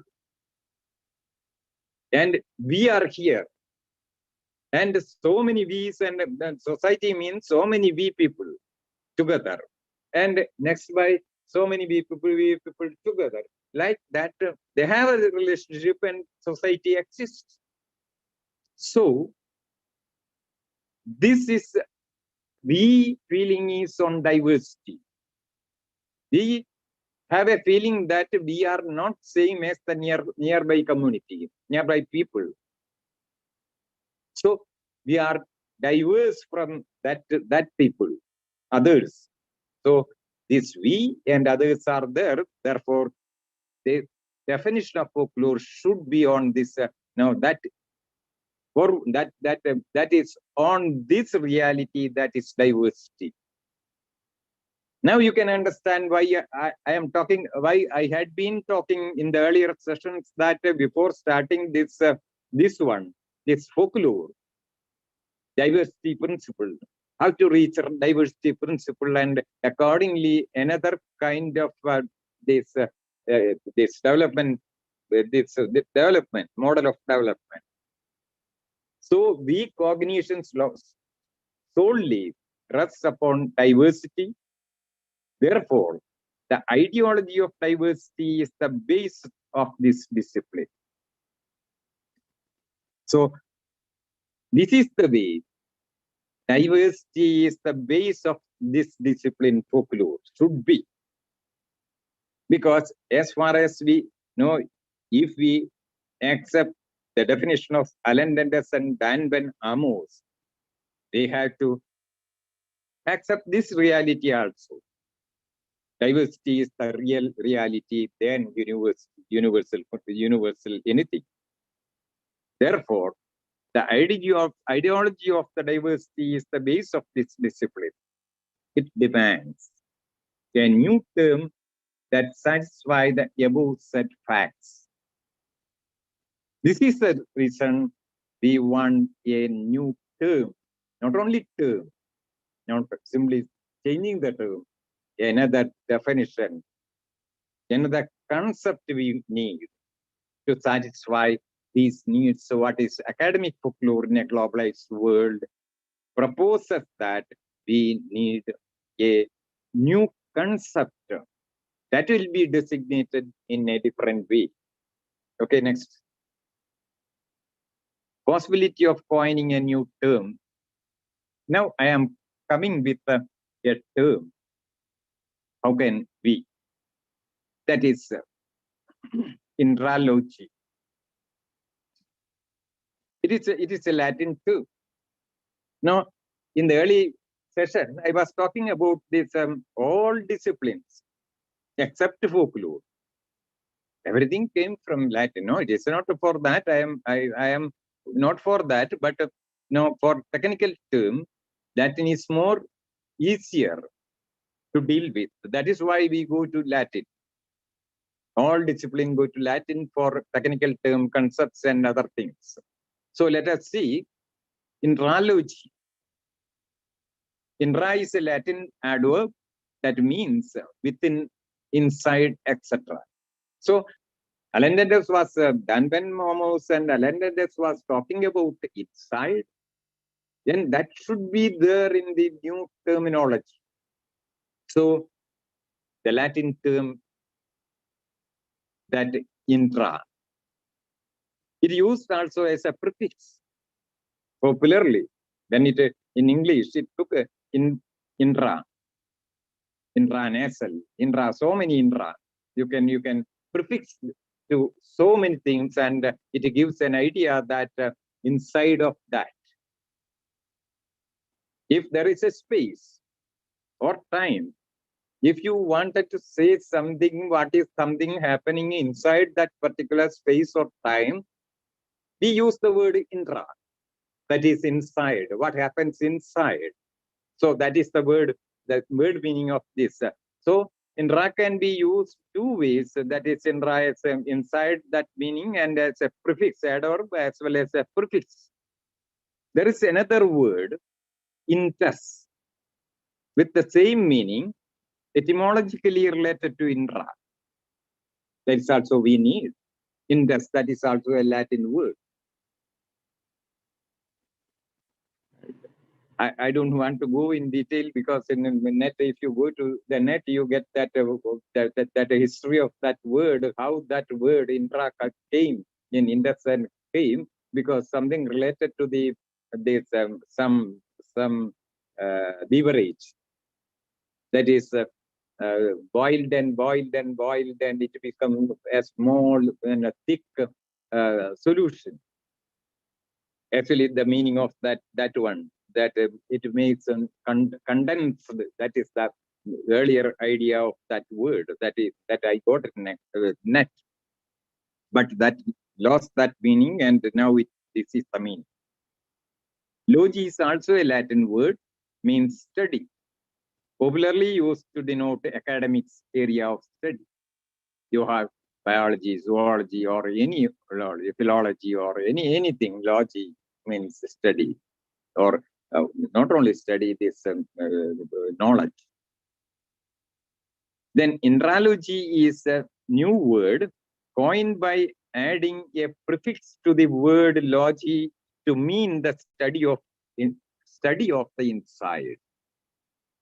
So I am not going to say something new. It is I am coining this word. We need a word. That's why whatever this Dan Ben Amos and Alendandus projected in this one, that inside. Folklore is something inside. And those who are the people who share them also in the insiders. So to get that meaning, these two words, intus and intra, should be there. Okay, then next. Prospects of intralogy. The concepts such as we, small group, etc., can be accommodated by these terminology. These two different scholars use the word small group and we. It will be accommodated. It can be accommodated by these terminology because we is inside, insider, not outside. We means inside. We make a round and we have put all these people inside of that round, then they feel we. And insider, small group also the same. So next, not only folklore genres, but any genre created by any group of people can be also be referred by adding the word intus as an adjective to the respective noun. That is the word, that is why I told about intus. For example, instead of a folk song, we can say that it is intus song because it is something communicated inside a folk, inside a group. That meaning it will get. Folk song never give that one now. Because now folk song means folk song that you get, the same folk song that you get in the particular folk. It goes outside. It will be sung by the other group and popular way. And it goes to the channel. And it is part of the cinema. And so many things happen to the folk song. But if you say in the song, that is inside song, there is an inside and outside as far as this one is concerned. Interest food, interest game, etc. Anything you can make use of instead of folk. Folk is no more. The word created by adding interest is capable of accommodating any group creation that undergoes continuous change. That is another thing. The problem that we face is, that is why I earlier still change one this illustration, and the change that happens in the text of that also, and it undergoes continuous change. To accommodate all these things, change the forms also, we can make use of this word interest. Interest added usage has the potential to refer folklorism and public folklore, and also to make academic exercise on this. That is the goodness of this terminology. It will provide a helping hand to any group of people to claim IPR, CR, and PR. That is another thing. I don't have much time. Because IPR and CR and on the feature of the particular folklore form. So if we use this one, can be this problem of change secular form and this the authorship and so many things can be solved by using this idea, I think. Next one.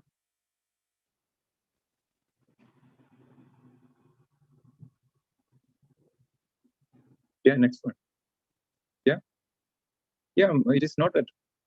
Yeah, analogy as discipline. Then you see this table that particulars in one and the features in data. Now, as I earlier told, that if you want to make a discipline, data, objectives, and methodology, you have to define in a clear-cut manner. As far as analogy is concerned, data is anything that is shared by a particular group of people, and that through that they feel among themselves that they are we. This is the definition that we can give in the background of this analogy. When we take this term, then data, we can define the data in this way. Anything that's shared by a particular group, we are not bothered about tradition of people, and that through that they feel among themselves, and that they are we. They feel, it creates the idea of we. And the objective is that to identify the mutual relationship between group and load that leads to the group identity. That is the ultimate goal of this discipline. Then how to achieve these objectives? That is called methodology. Observation methodology is the main thing that we can make use of, because observation is something that, then also problem is there, the objectivity will be there, but we have to say, we have to warn ourselves about to the rate of that kind of subjectivity to make less, and understand the data through the views of the we. That is very important. You can look the data, you can analyze the data as a subject. Subject means act. He is the man, decides the act, whatever what should be done. But in the case of this discipline, we have to have, we don't have much liberty. We are bound to, because we wanted to the Venus of that people. That we can observe, whatever observed will be defined in terms of the views of the we people. We means those who are, you don't get a we, but individuals in that particular we group, we get them, and from the attitude and perspective of those people are very important than your thing, your idea. So that is the way that the methodology. Next one. The methodology, again, I am explaining it in the illustration. There is a researcher in the left side, and the first part is process of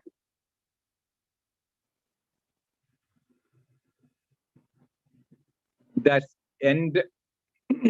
endurance. I created a word, endurance. Enter into indus. That is endurance. That is the process what that in this discipline that the researcher has to do. He has to shed his subjectivity at certain extent and enter as part of that indus, that insider. He also becomes, as far as possible, this part of inside as a insider. That is called, that process is called endurance. That I created a technical term, both this ender and this endus. Endus is inside. And from there, endusized subject, he becomes, after this, inside the indus, inside, he gets so many changes, appropriating himself to understand what the people are thinking, in what line the people are thinking. Why do they want to feel that we? And what is the reason for that? We had to train ourselves. We had to make it feel like that. That is called indecised subject. He becomes a subject that is indecised. He becoming an insider. He is part of the insider. Then he can understand the thing. It is quite different from the research process that we are doing. Then naturally, the third part is something is attaining the ultimate goal, that is analysis and interpretation. That is similar to other things. Okay, there are also subjectivity won't play a main role. Next one. Next. Yeah. Then, considering all these things, we had to define. That is why yesterday I was keeping away this definition of folklore for this purpose. Actually, this is the definition of this interalogy. Interalogy is the scientific study of lore of any group of people who feel themselves as we among others. So this part is data in relation to its varied text and surrounding channels. These are related to data aimed at, what is the aim of that? In search of the mutual relationship between group and lore. What they have, what are they and what they have? What is the relationship between these two? That is the ultimate objective of this discipline. In a sense, inquire into the identity of a specific group of people. Now, if we find out the mutual relationship between group and lore, that leads to understand the identity of a specific group. So ultimately, It is the identity of particular group. That is the thing. And if you want to study a particular folklore genre, then also what way this genre is representing the identity of that particular group, we have to find out as far as the definition of mineralogy is concerned. This is the thing that we can next. Conclusion. Life is not possible to humans without having some kind of feeling. Therefore, the concept of Indus have a scope for all times till humanity is there. So it's the everlasting discipline. If human beings are there, then this discipline also will be there. It is the difference between the definition of folklore and folkloristics so far. And this is actually this definition is given by Alethetis Dan Van Amos. I am just explaining that and giving a new terminology, that's all. The concept Indus can represent any group from family, which is the smallest group, and to nation, which is the largest group, and its varied temporal spatial text it would create. That is the thing. The concept Indus. So Indus is representing any group inside. Indus means inside. Inside means any group. There are groups, so many groups can be, but the smallest group, the individual can share among themselves as we feeling, and share among themselves something. It is the smallest group available in this world is family. So that is the smallest group. And the biggest group is a nation. After that, it becomes international. Indra won't be there, international only. Otherwise, we had to say something intra world. So Indra reaches up to nation. A nation has its, I think it is its limit. And varied temporal spatial text it would create. What is the data of this one is that what all created by these different groups, different inside, can create a spatial temporal text time to time. That will be the data for analysis.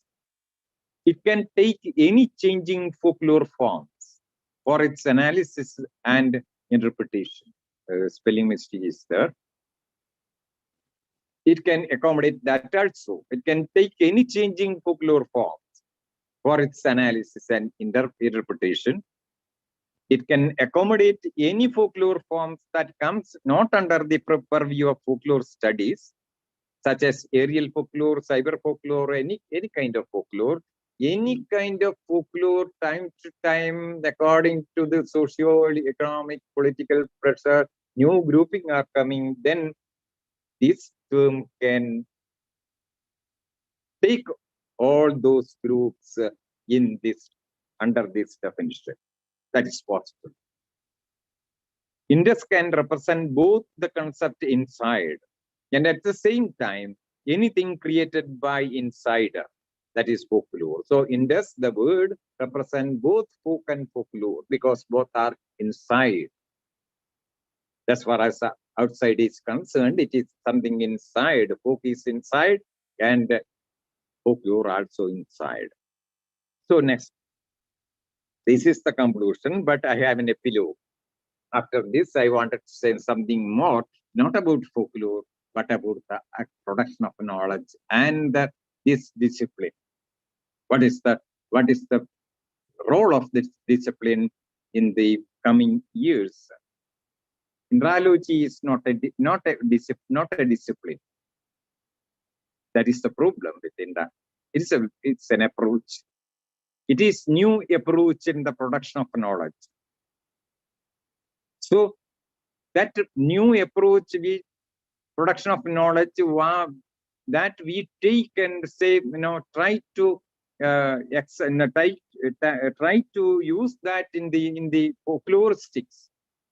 Instead of folkloristics, we use that intralogy here and propagate that. So we are in the pivotal part because it is not confined to folklore only. For the time being, we are talking about folklore, but its expansion may be in all subjects. You see, by virtue of the nature of the subject, folklore, it happened to introduce it for the study of folklore for the time being. Hereafter, any discipline or subject can have two approaches in its study. One to innovate universal principle and other one to innovate diversity principle from universal principle. These are two possibilities that we have in academic exercises. One is one aims at universal principle, that is science, whether it is social science or pure science, and technology also part of that. And the other one is that from that, yesterday I explained that from that social that principle, universal principle, you can find out the diverse principle also from that. That is another part of that. So this is the only possibility that we have. But the problem is that we never consider diversity as a reality, and we are against that. That is why we attain the whole world is at the stage of globalization. Because of that university principle, and the university principles leads to technology and the universal products and the universal consumers, and that behavioral pattern make you a universal man. That is globalization, universally producing and universally selling and buying and universally consuming things. That is globalization. So because of this universal principle. But the thing is that without the universal principle, you can't do anything, because that is the pure science, and that creates knowledge, exact knowledge. But for the life, because the reality is diverse in diversity. So why that universal principles having this so many diverse manifestations, we had to answer that question. Nobody wanted to so far give that answer. I think when we learn this folklore, we come across this. I think somebody, Dr. Perumal was telling, or somebody was telling about the oikotypes. That is the only thing that I know, that this diverse principle. Why that diverse principle? Why that happens to a particular plant, happens to, even though that belongs to a particular family, that behavioral pattern of that plant is something else. Because of the structural, social, environmental and structural pressure that it happened, it undergoes, and it behaves like a new family. So that is the thing. So that kind of understanding, that kind of innovation in all diversities. Why this diversity from this universal? That kind of an academic exercise is needed in the coming days. The ultimate result of the first one means this universal principle is unification model of development, whereas the second one aims at uplift model of development. This is aiming at different kind of model of development. So without first one, second one won't exist.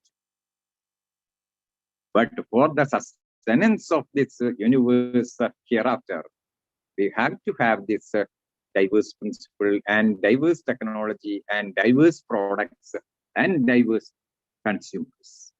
That means a diverse world.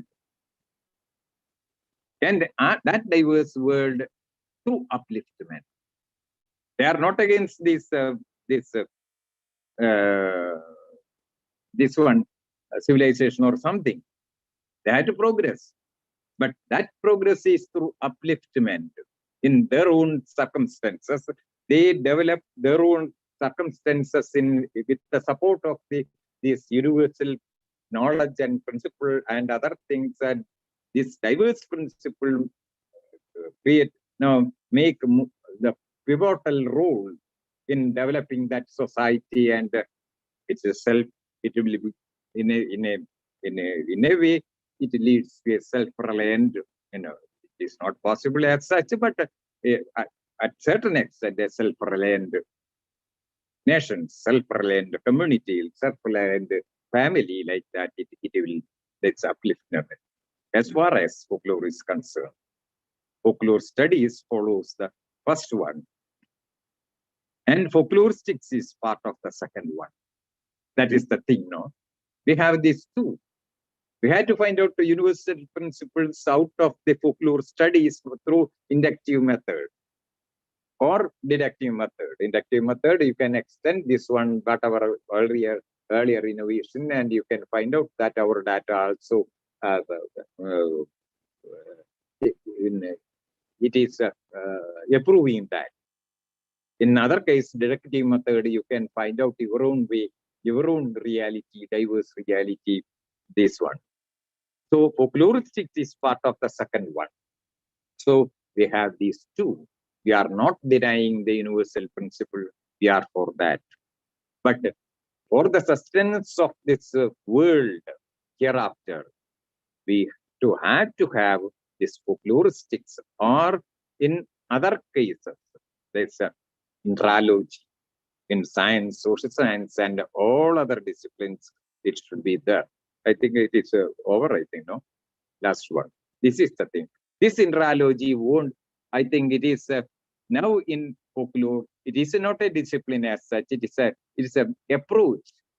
This approach can be taken by all other disciplines because they can have these two parts. One is universal, finding, innovating universal principles simultaneously. How that universal principle manifested in different way in different places, that principle they can find out. On that principle, technology also can take place, and accordingly these products and development and everything accordingly. So if we start this one in folklore as folkloristics, then slowly it is a time has come.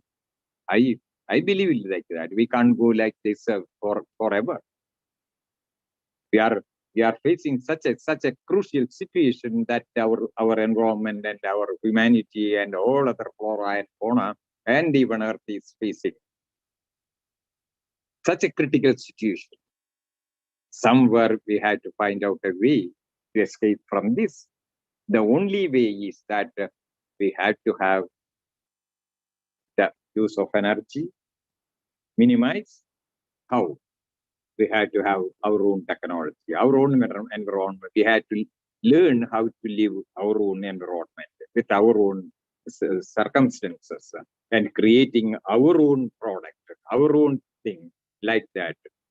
Every country, and whatever we can serve to other people also, okay, we can think we are not, this theory is not against that also. So this anthropology is not a discipline confined to folklore.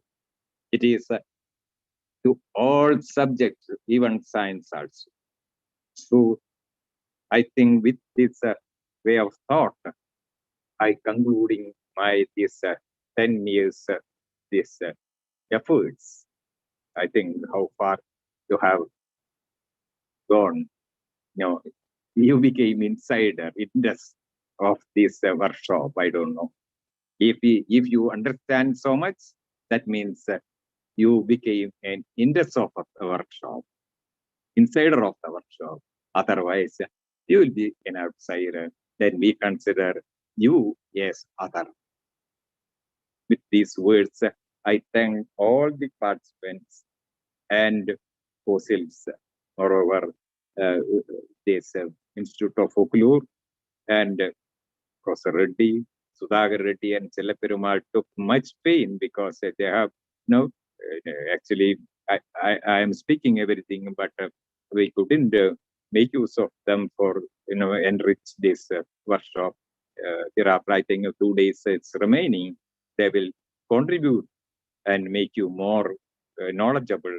And I think yes, not only this, we have so many viewers in YouTube also.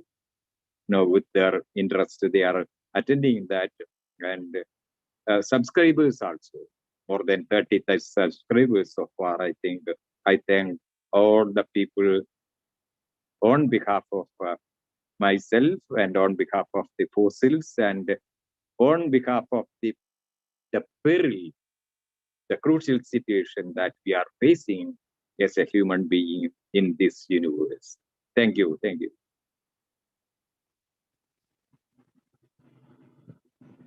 You can have that.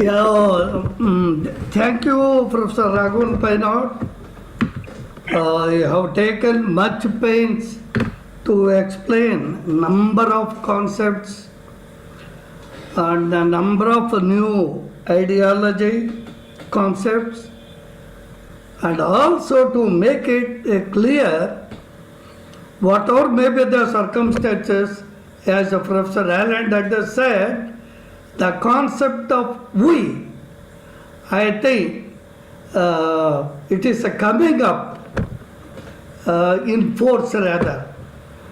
Well, we say that there should not be any caste in India.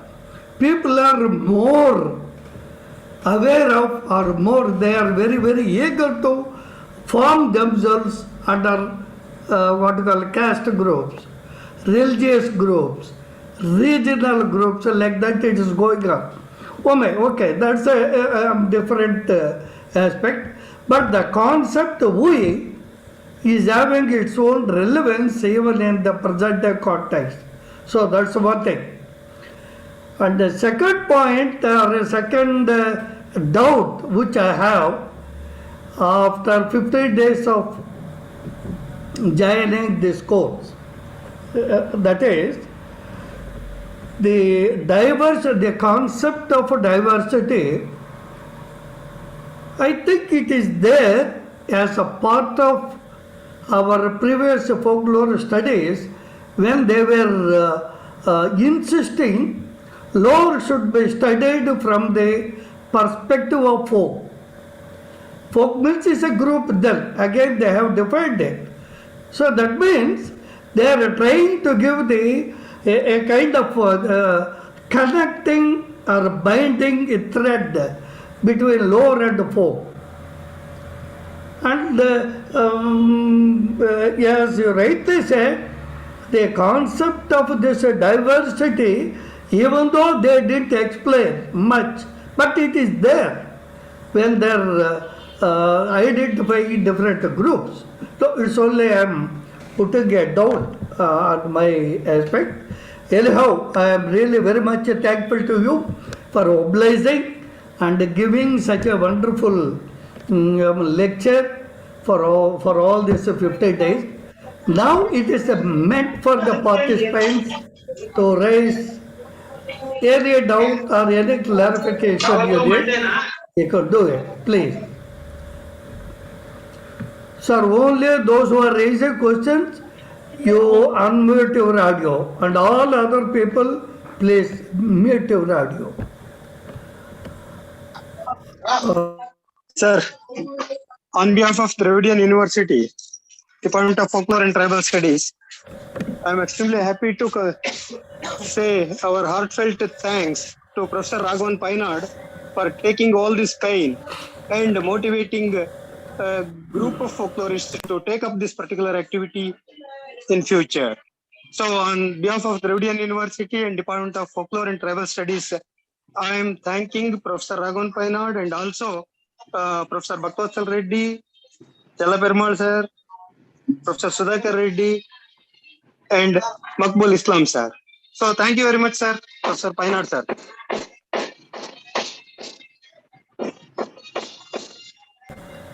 Yeah, participants, please.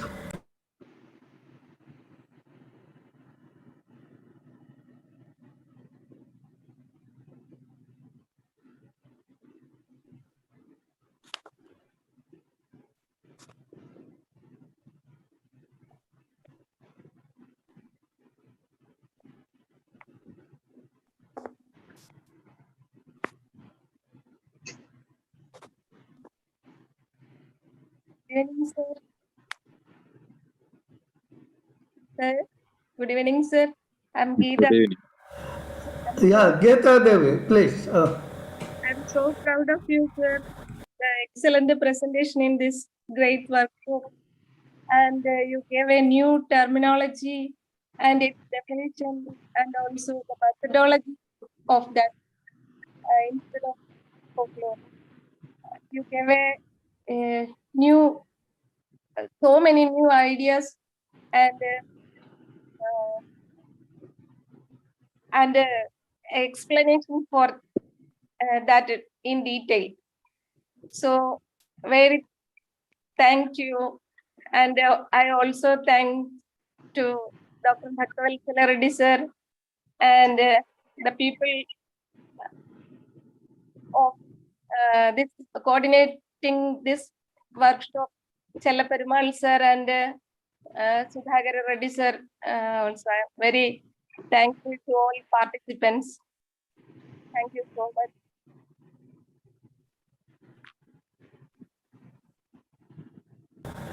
No, this section is not for vote of thanks.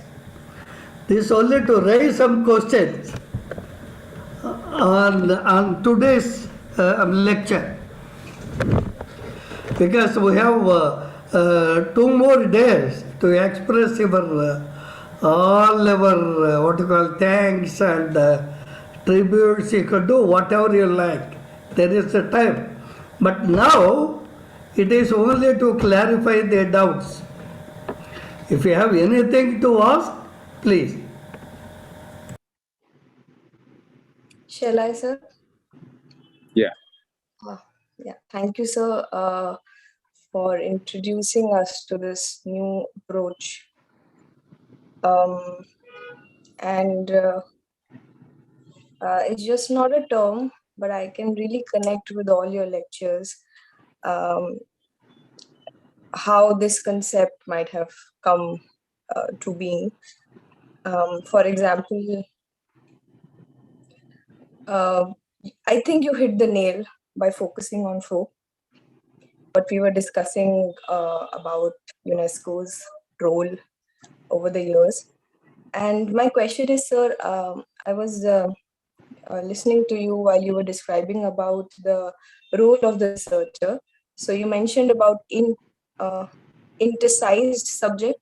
Please correct me, sir. So in that you mentioned about the role of researcher of coming more closer to the folk and becoming an insider, gaining that perspective, having a grip of the folk, bringing that voice more to the forefront. My question is, sir, still, there was someone who asked a question about subjectivity and objectivity, but still that part of intisized subject, how it, as a researcher, it will involve certain sense of objectivity, certain sense as a researcher to be detached and not completely go how many theorists might have called it, to turn too native. So how to manage this, and can we have a framework and another maybe an easy term or framework to understand this very uncertain and very slippery position as a researcher? Yeah, the problem with Indian scholars is that they are not brave enough to create new concepts or theory. That is the problem with us. We are go after this great authors from all over the world, and we used to say make use of that in our academic efforts, and say in classrooms also we are just disseminating those ideas. But the thing is that why don't we we are also academicians, equal to the Western or American scholars or Japan scholars and those who are from developed countries. We can also create these new concepts. That is, as part of that, I am creating all these things. Andralogy, a new concept. Indus that are already there, but I am giving my own explanation for Indra and Indus. And this Indusization, it's a new concept.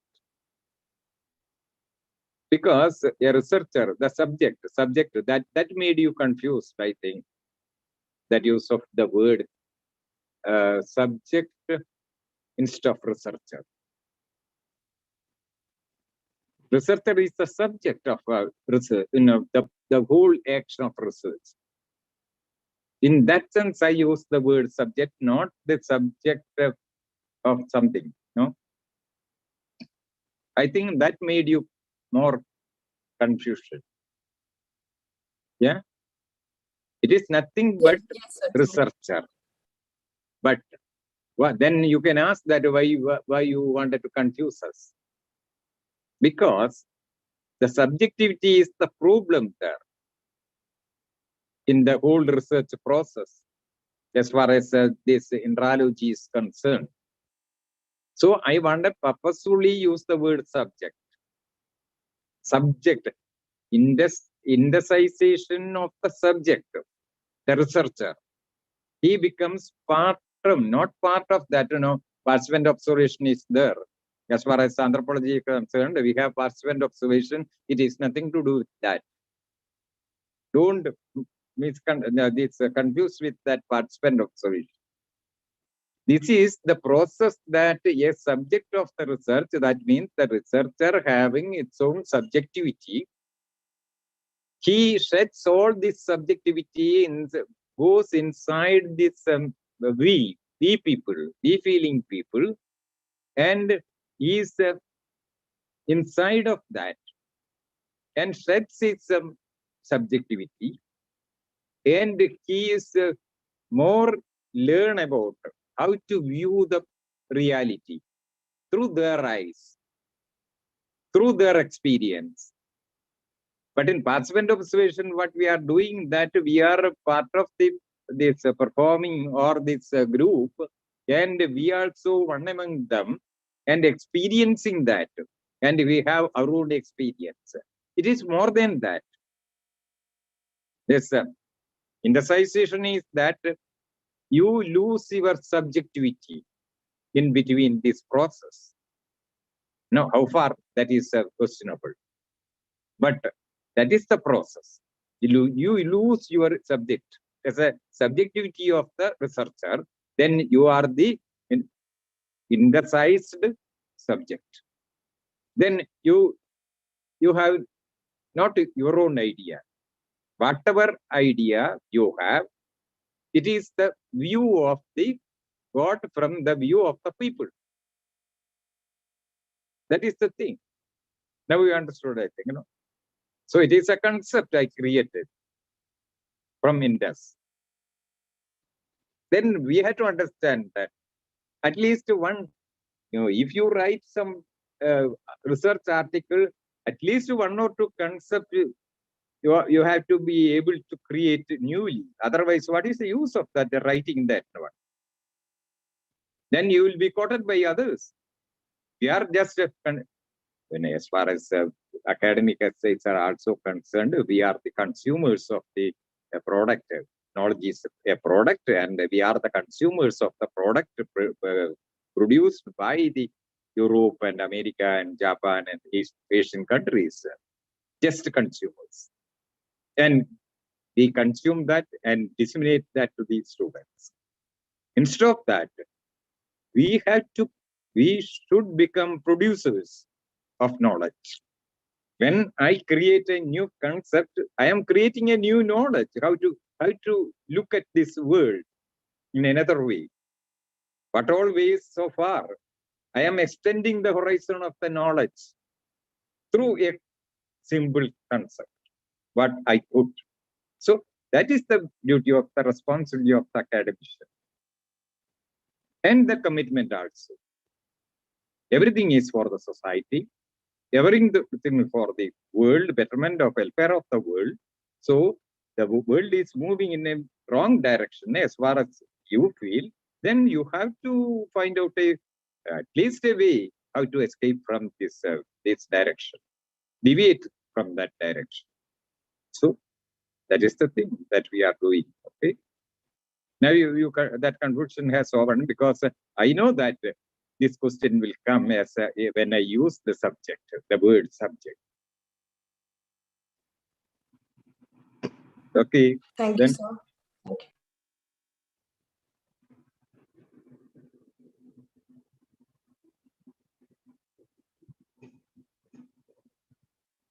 anyway, you will be getting this PowerPoint.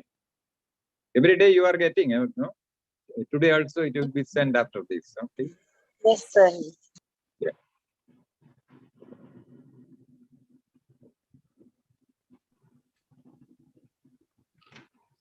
Sir, Anuna Gain here. Ananya? Okay. Yes, sir. Can I ask now, sir? Yeah, why not? Sir, first of all, thank you that you created this term intralogy. I think in the present context, in the present scenario, this is an extremely revolutionary term, and it's really very promising. But my point is, it's intralogy. It's main word is intas, which means inside or insider. So here, why? Yeah, and you already have spoken that this had the potential of being a multidisciplinary term. It can be applied to different disciplines, even science. It is not confined only to humanities or social science. So why, if the critics say that why this is terminology, new substitute for folklore, why isn't term for science, some maybe biology? Biology is also, it is about inside of a human body. Why it is not a term which can be used for physics? It also has its own qualities, its theorems, aphorisms, these are present there. So why intralogy? Where is the folk here? I mean, intas means we, the group, it connotes to that. But does this term, I mean, justify folklore? I mean, maybe I'm wrong, sir. There is a deficiency of my understanding. I mean, so if the critics, say things like this, how can we defend ourselves? And if the gigantic international bodies like UNESCO, WTO, or even our in India in UGC, they does not want to acknowledge this term, with only the academic activities like research, our own research as academician, publication, will we be able to make this term survive the test of time? This is my question, sir. Yeah, what was part of this one is why you confine this to folklore. No, as a folklorist, I can't talk about, I can't instruct other disciplines to, this is the thing that you have to follow. It's very difficult. But that is why I wanted to apply. That is why I am not, it is a substitute word for folklore. It is an approach. That approach can be applied to folklore also. No, it's an approach for ultimate goal of that approach is uplift model of development. So only one subject can't do that. Now it has two parts. That is knowledge production has two parts. So now only one this sector, that is production of universal principles. And in the same line, it goes to up to product, consumers, and all disciplines related to consumers also is there very, very strong.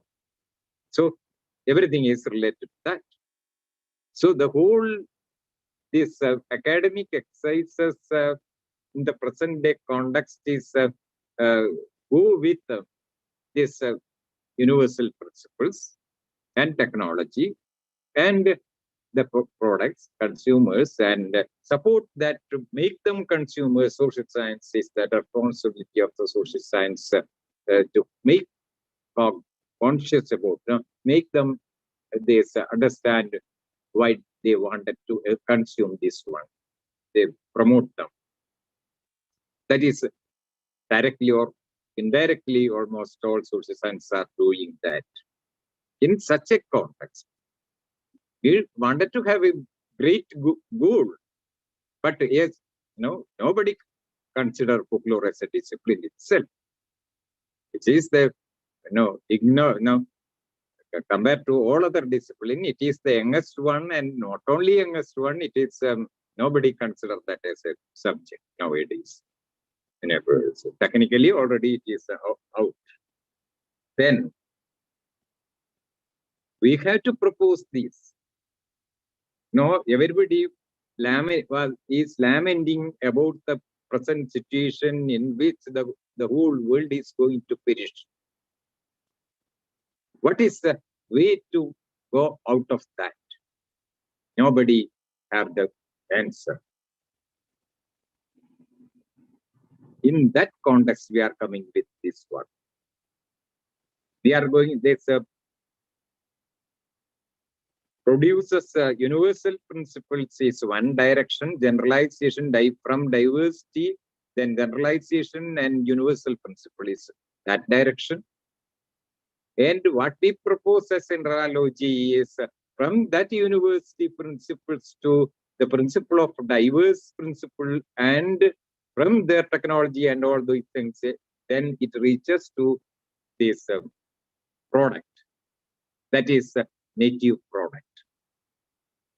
That native product, no, it will be unique one. It is the rule. And that kind of a uplift model of development, that is the only way. We can't be against progress or against this development. That cannot be, because we can go forward. But what is the way to minimize this peril? That is why we want a create new ideology for this developmental system. That can be created by knowledge only. That knowledge is this. That's my argument for that. As a folklorist, I can't go outside and tell that the science you have to do like this. I can tell here, because folklore has science is the source of everything. Data for everything is inside this folklore. So we are not aligned to any other discipline. So in this way, they create a new knowledge and disseminate that, and people are, even academicians, politicians, all people are afraid of the present situation. Then if they have no remedy for that. So we are coming with a small remedy, and if it is applicable to all other sciences and social sciences, it's okay. Otherwise, forget about it. That's all.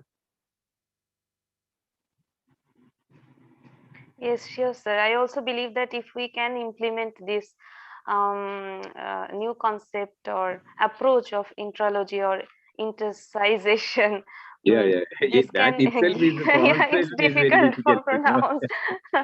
Yeah, it can give the right the proper credit of the producers of No, the folklore, where it problem is belongs. that somebody may question that why can't we make use of our own language or Indian language, that is Sanskrit. No, it can't be, because it's an international problem that we are dealing with. So an international language that is approved by the academic world should be used. That is why I went for Latin. Otherwise, we can get some word from India. So not Indianizing everything, but for the betterment of the humanity we are talking about, not for India only. That is why I'm not going. But the problem is that we can have the same terminology from the regional languages also. No, I made this talk in Malayalam earlier. That the word, that Dravidian word agam, that is I use for Indra. It is Indra and Indus. Agam. That means inside. So similarly, each this regional language can find out their own terminology equal to this concept. What is inside? What you use for inside, that can be used for this one. And as an adjective that you can as Indus. That also. So agam song, agam patu. We can call that instead of folklore, folk song. But because folk and folklore won't be there hereafter. That is came to an end. So how can we this discipline, how this discipline is going to be in sustenance, in sustenance? Very difficult. Okay. Thank you. No, I think I think we have one more session for us after this one. Yeah, So So we can stop now it. I request Professor Sudhakar Reddy and Professor Chellaperimal to give your impression, but be brief. I think Okay. tomorrow 6 to 7 we can do that. We can go for our meeting. Otherwise, it will be this one. No. Tomorrow and day after tomorrow, Yes. it is for the participants Yeah. to present their views. But 6 to So 7 is tomorrow and meant. after tomorrow, Yes, 6 to 7 is meant for discussion. Why not? 6 to 7. that is there. But for today's lecture, I am asking Professor Chellaperimal and Professor Sudhakar Reddy to give their impression, but be brief, sir, because we have That is other not meetings. possible. It is a serious issue. They have to discuss in detail also. Though, don't put them in a dilemma. Yeah. It is already 9. I think we can have it 6 to 7 tomorrow. And then go to the participants' this impression. Then they can talk likely. Otherwise, no. Why? All these days, these two scholars, they are just listening. They didn't have time to interact. So we had to give ample time to them. In a hurry, what they can tell. Okay. Yeah, Sudhakar Reddy. Sudhakar Reddy. Yeah, Sudhakar Reddy and Chellaperimal both are ready. Yeah. Wherever ready. What is your suggestion? I go with you. I am also ready. I go with you, sir. Tomorrow we can have. Yeah, because we have a meeting hereafter. No, then it will take more time. Then it will go up to 10. So why should? In a hurry, you can't express whatever in this one now abruptly, no? Yeah. So you can prepare yourself and you can make this more this one effective. If we take little time, I think half an hour for this 6:30 or 6:30 to 7. Right. No problem. That is the better thing, Then you get ample time and you can have some idea about this abruptly talking something. Yes. What about Chellaperimal? So actually, I'm ready, but as you said, I do not know the condition of the participants because you have started from 6 o'clock, now 9 o'clock, 3 hours. I could understand the stressful situation of the participants. And also the two, mostly it is in a monologue manner, they are receiving it. But at the same time, I am personally today I am alert and I am able to react elaborately also. but I only consider the condition of the respondents.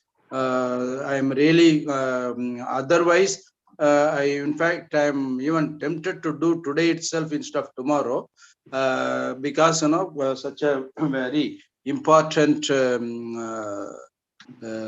anyhow, I will reserve, because this is the mood of Professor Sudhakar Reddy is not prepared, and he has accepted what Professor Painar sir says. And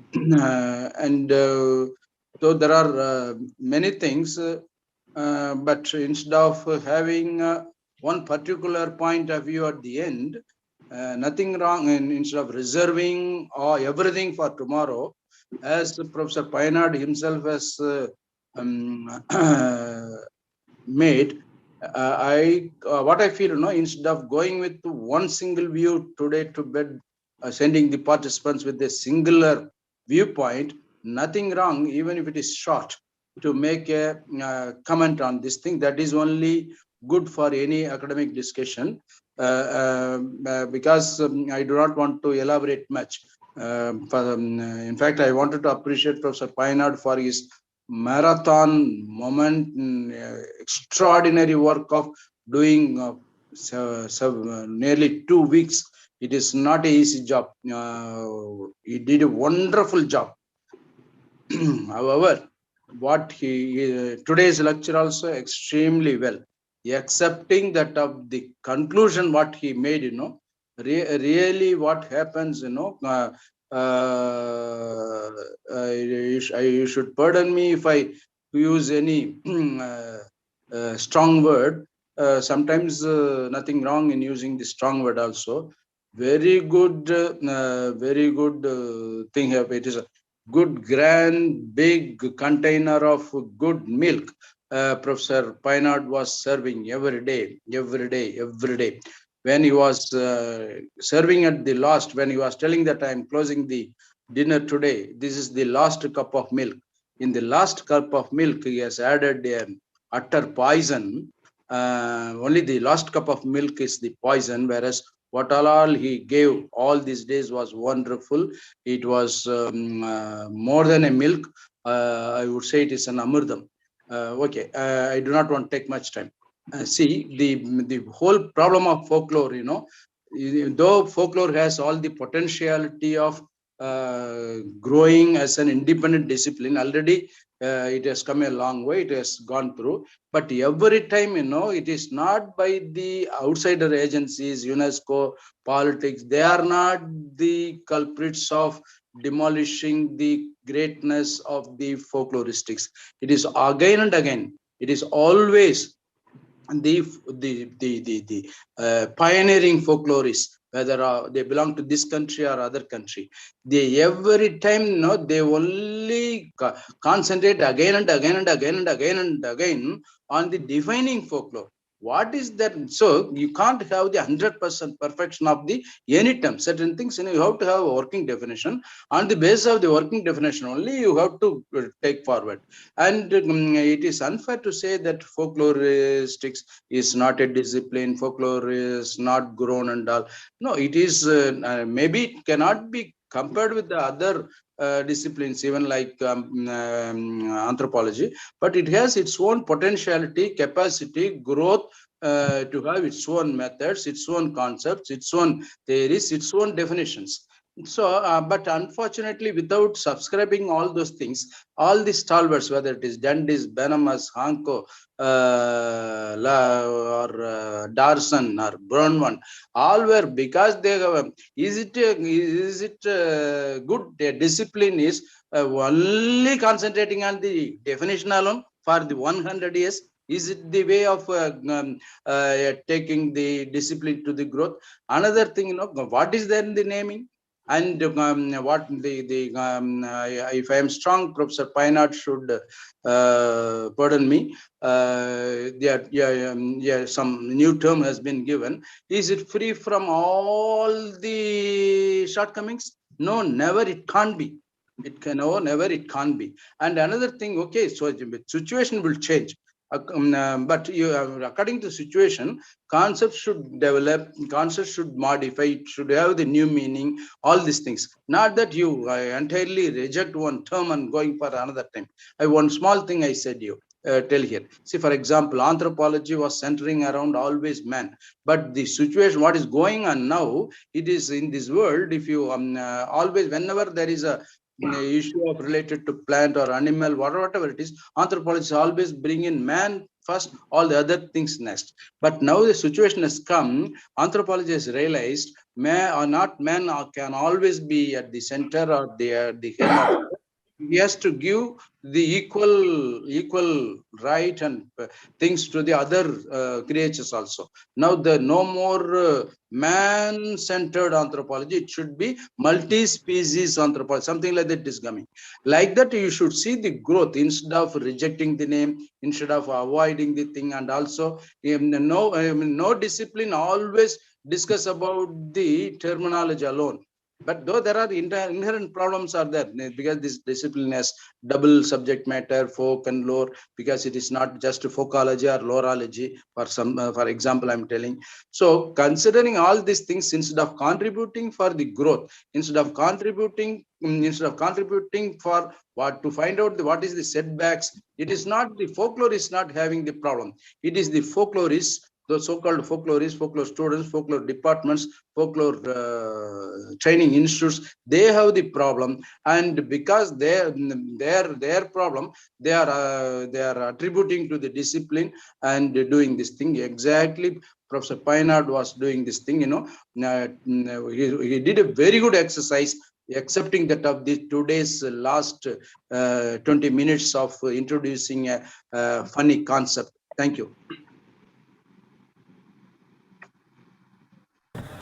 Okay, sir. Thank you.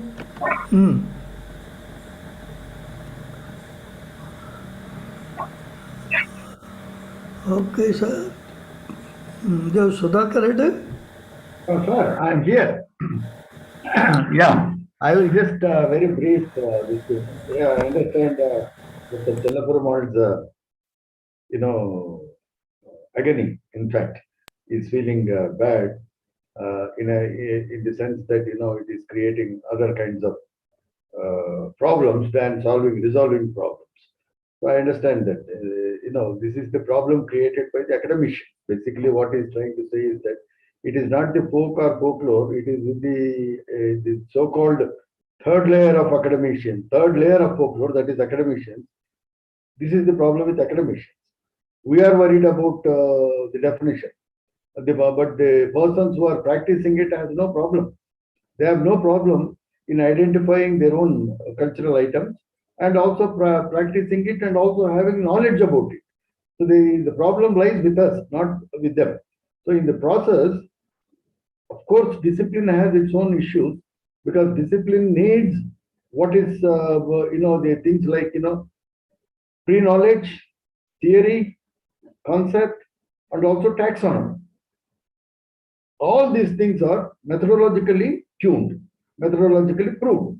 So all these four items are required to make a discipline. For that only we train students into the discipline. We got trained into the discipline because of all these things. We develop taxonomy, we develop understanding. Taxonomy means, the quote unquote nomenclature used in a particular discipline, and the keywords, quote and unquote, the new neologue which I'm using, keywords in a given subject matter is also part of the discipline. Unless I know about the keywords, how do I communicate the same thing to the other?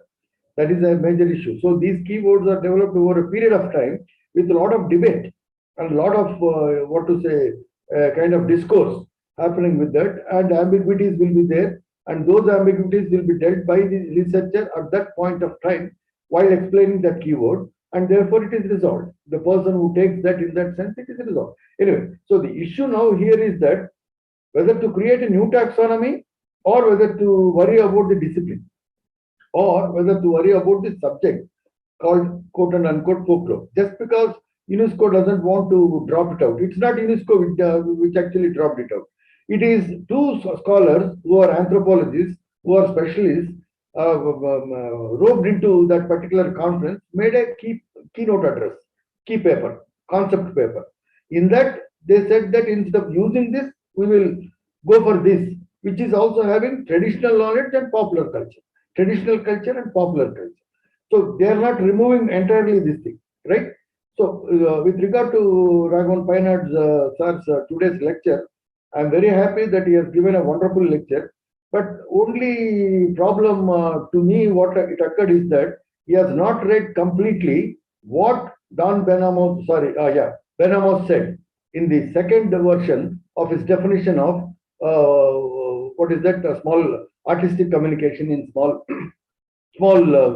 groups. So that definition was criticized, reviewed, and it has undergone another version. So he has released another version of the same subject, which he calls towards review. Right? That article he has not read, and therefore he doesn't understand the nuances. So where he apologizes, honestly, he apologizes to the community that I mistook. Because if it is simply a smaller community, then any small community, that becomes a huge issue. So what they are dealing with, how do they understand each other? That smaller community, how do they communicate with each other? They communicate with each other only with tradition. Tradition is not using the term just like, the old ones or the static kind of forms that is being transmitted. No, that is not the word he has used. He has used two Latin words. Anyway, tomorrow when I discuss all those things, I can come up. And Simon Bronner, who has published in 2007, he has come up with the digital folklore concept. In that, he defines folklore towards the definition of folklore in practice. That is the article which he has published in what you call the Journal of American Folklore. So where he sums up the entire things about what Benamos says and his apologies, and then what he meant by that, his clarifications, all that he added, then he comes and says that folklore in practice. That is the definition. So practice is what? Again, he goes to the level of knowledge. So practice is not different from knowledge. If you take any definition of knowledge, knowledge comes out of practice. So without practice, there is no knowledge.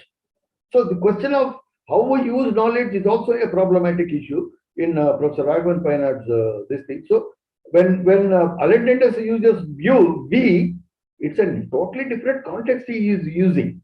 We have to understand that context in which he is using quote and unquote we, not the way Professor Raghavan Painard understood, in my opinion, because I read Meaning of Folklore by the last interview, which was there in that book, first chapter, Meaning of Folklore, by Simon Bronner. He defines what it meant by, which is somehow Raghavan Painard sir has taken it out and then constructed his understanding. Pre-knowledge. Again, the problem with our scholarship is pre-knowledge. What we think is right, we will try to impose over the others. So this is the problem. Anyway, this is a very good discussions we had, and a lot of ideas have come up, but still I have a lot of reservations in accepting the new terminology. That we will get into that as a scholar. See, this is nothing to do with personal attacks, not even criticism. I am only trying as a scholar to understand the other scholar, what he meant by that, and how I can react to that. So please don't take it personally. Friendship is friendship.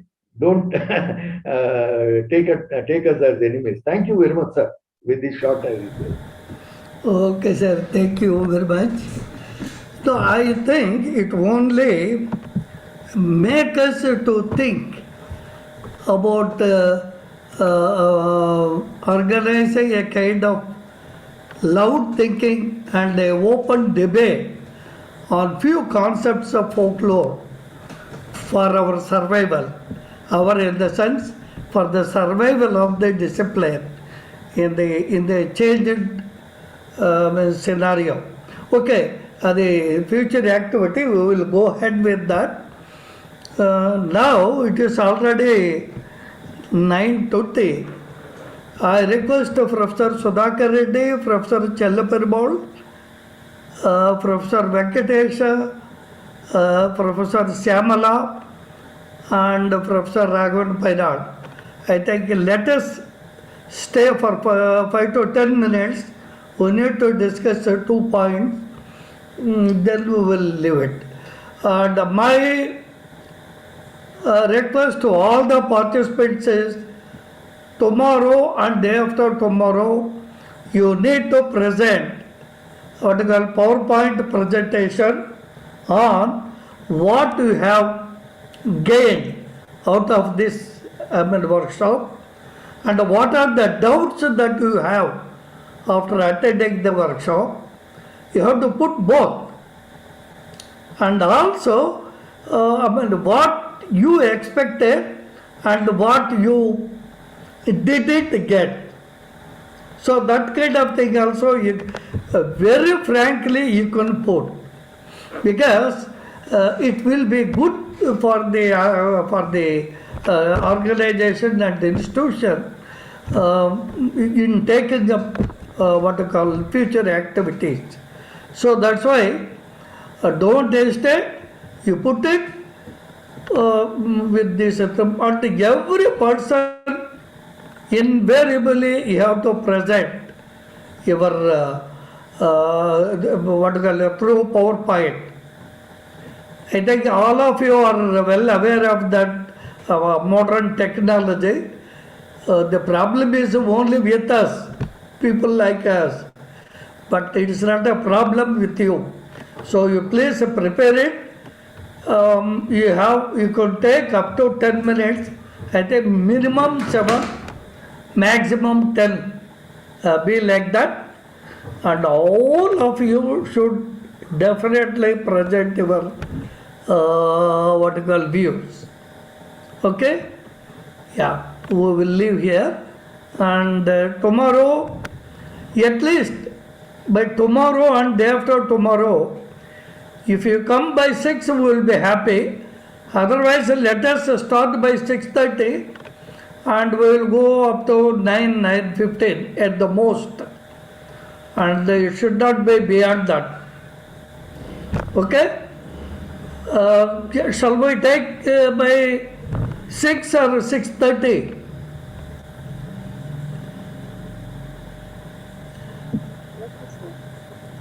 Huh? Okay, sir.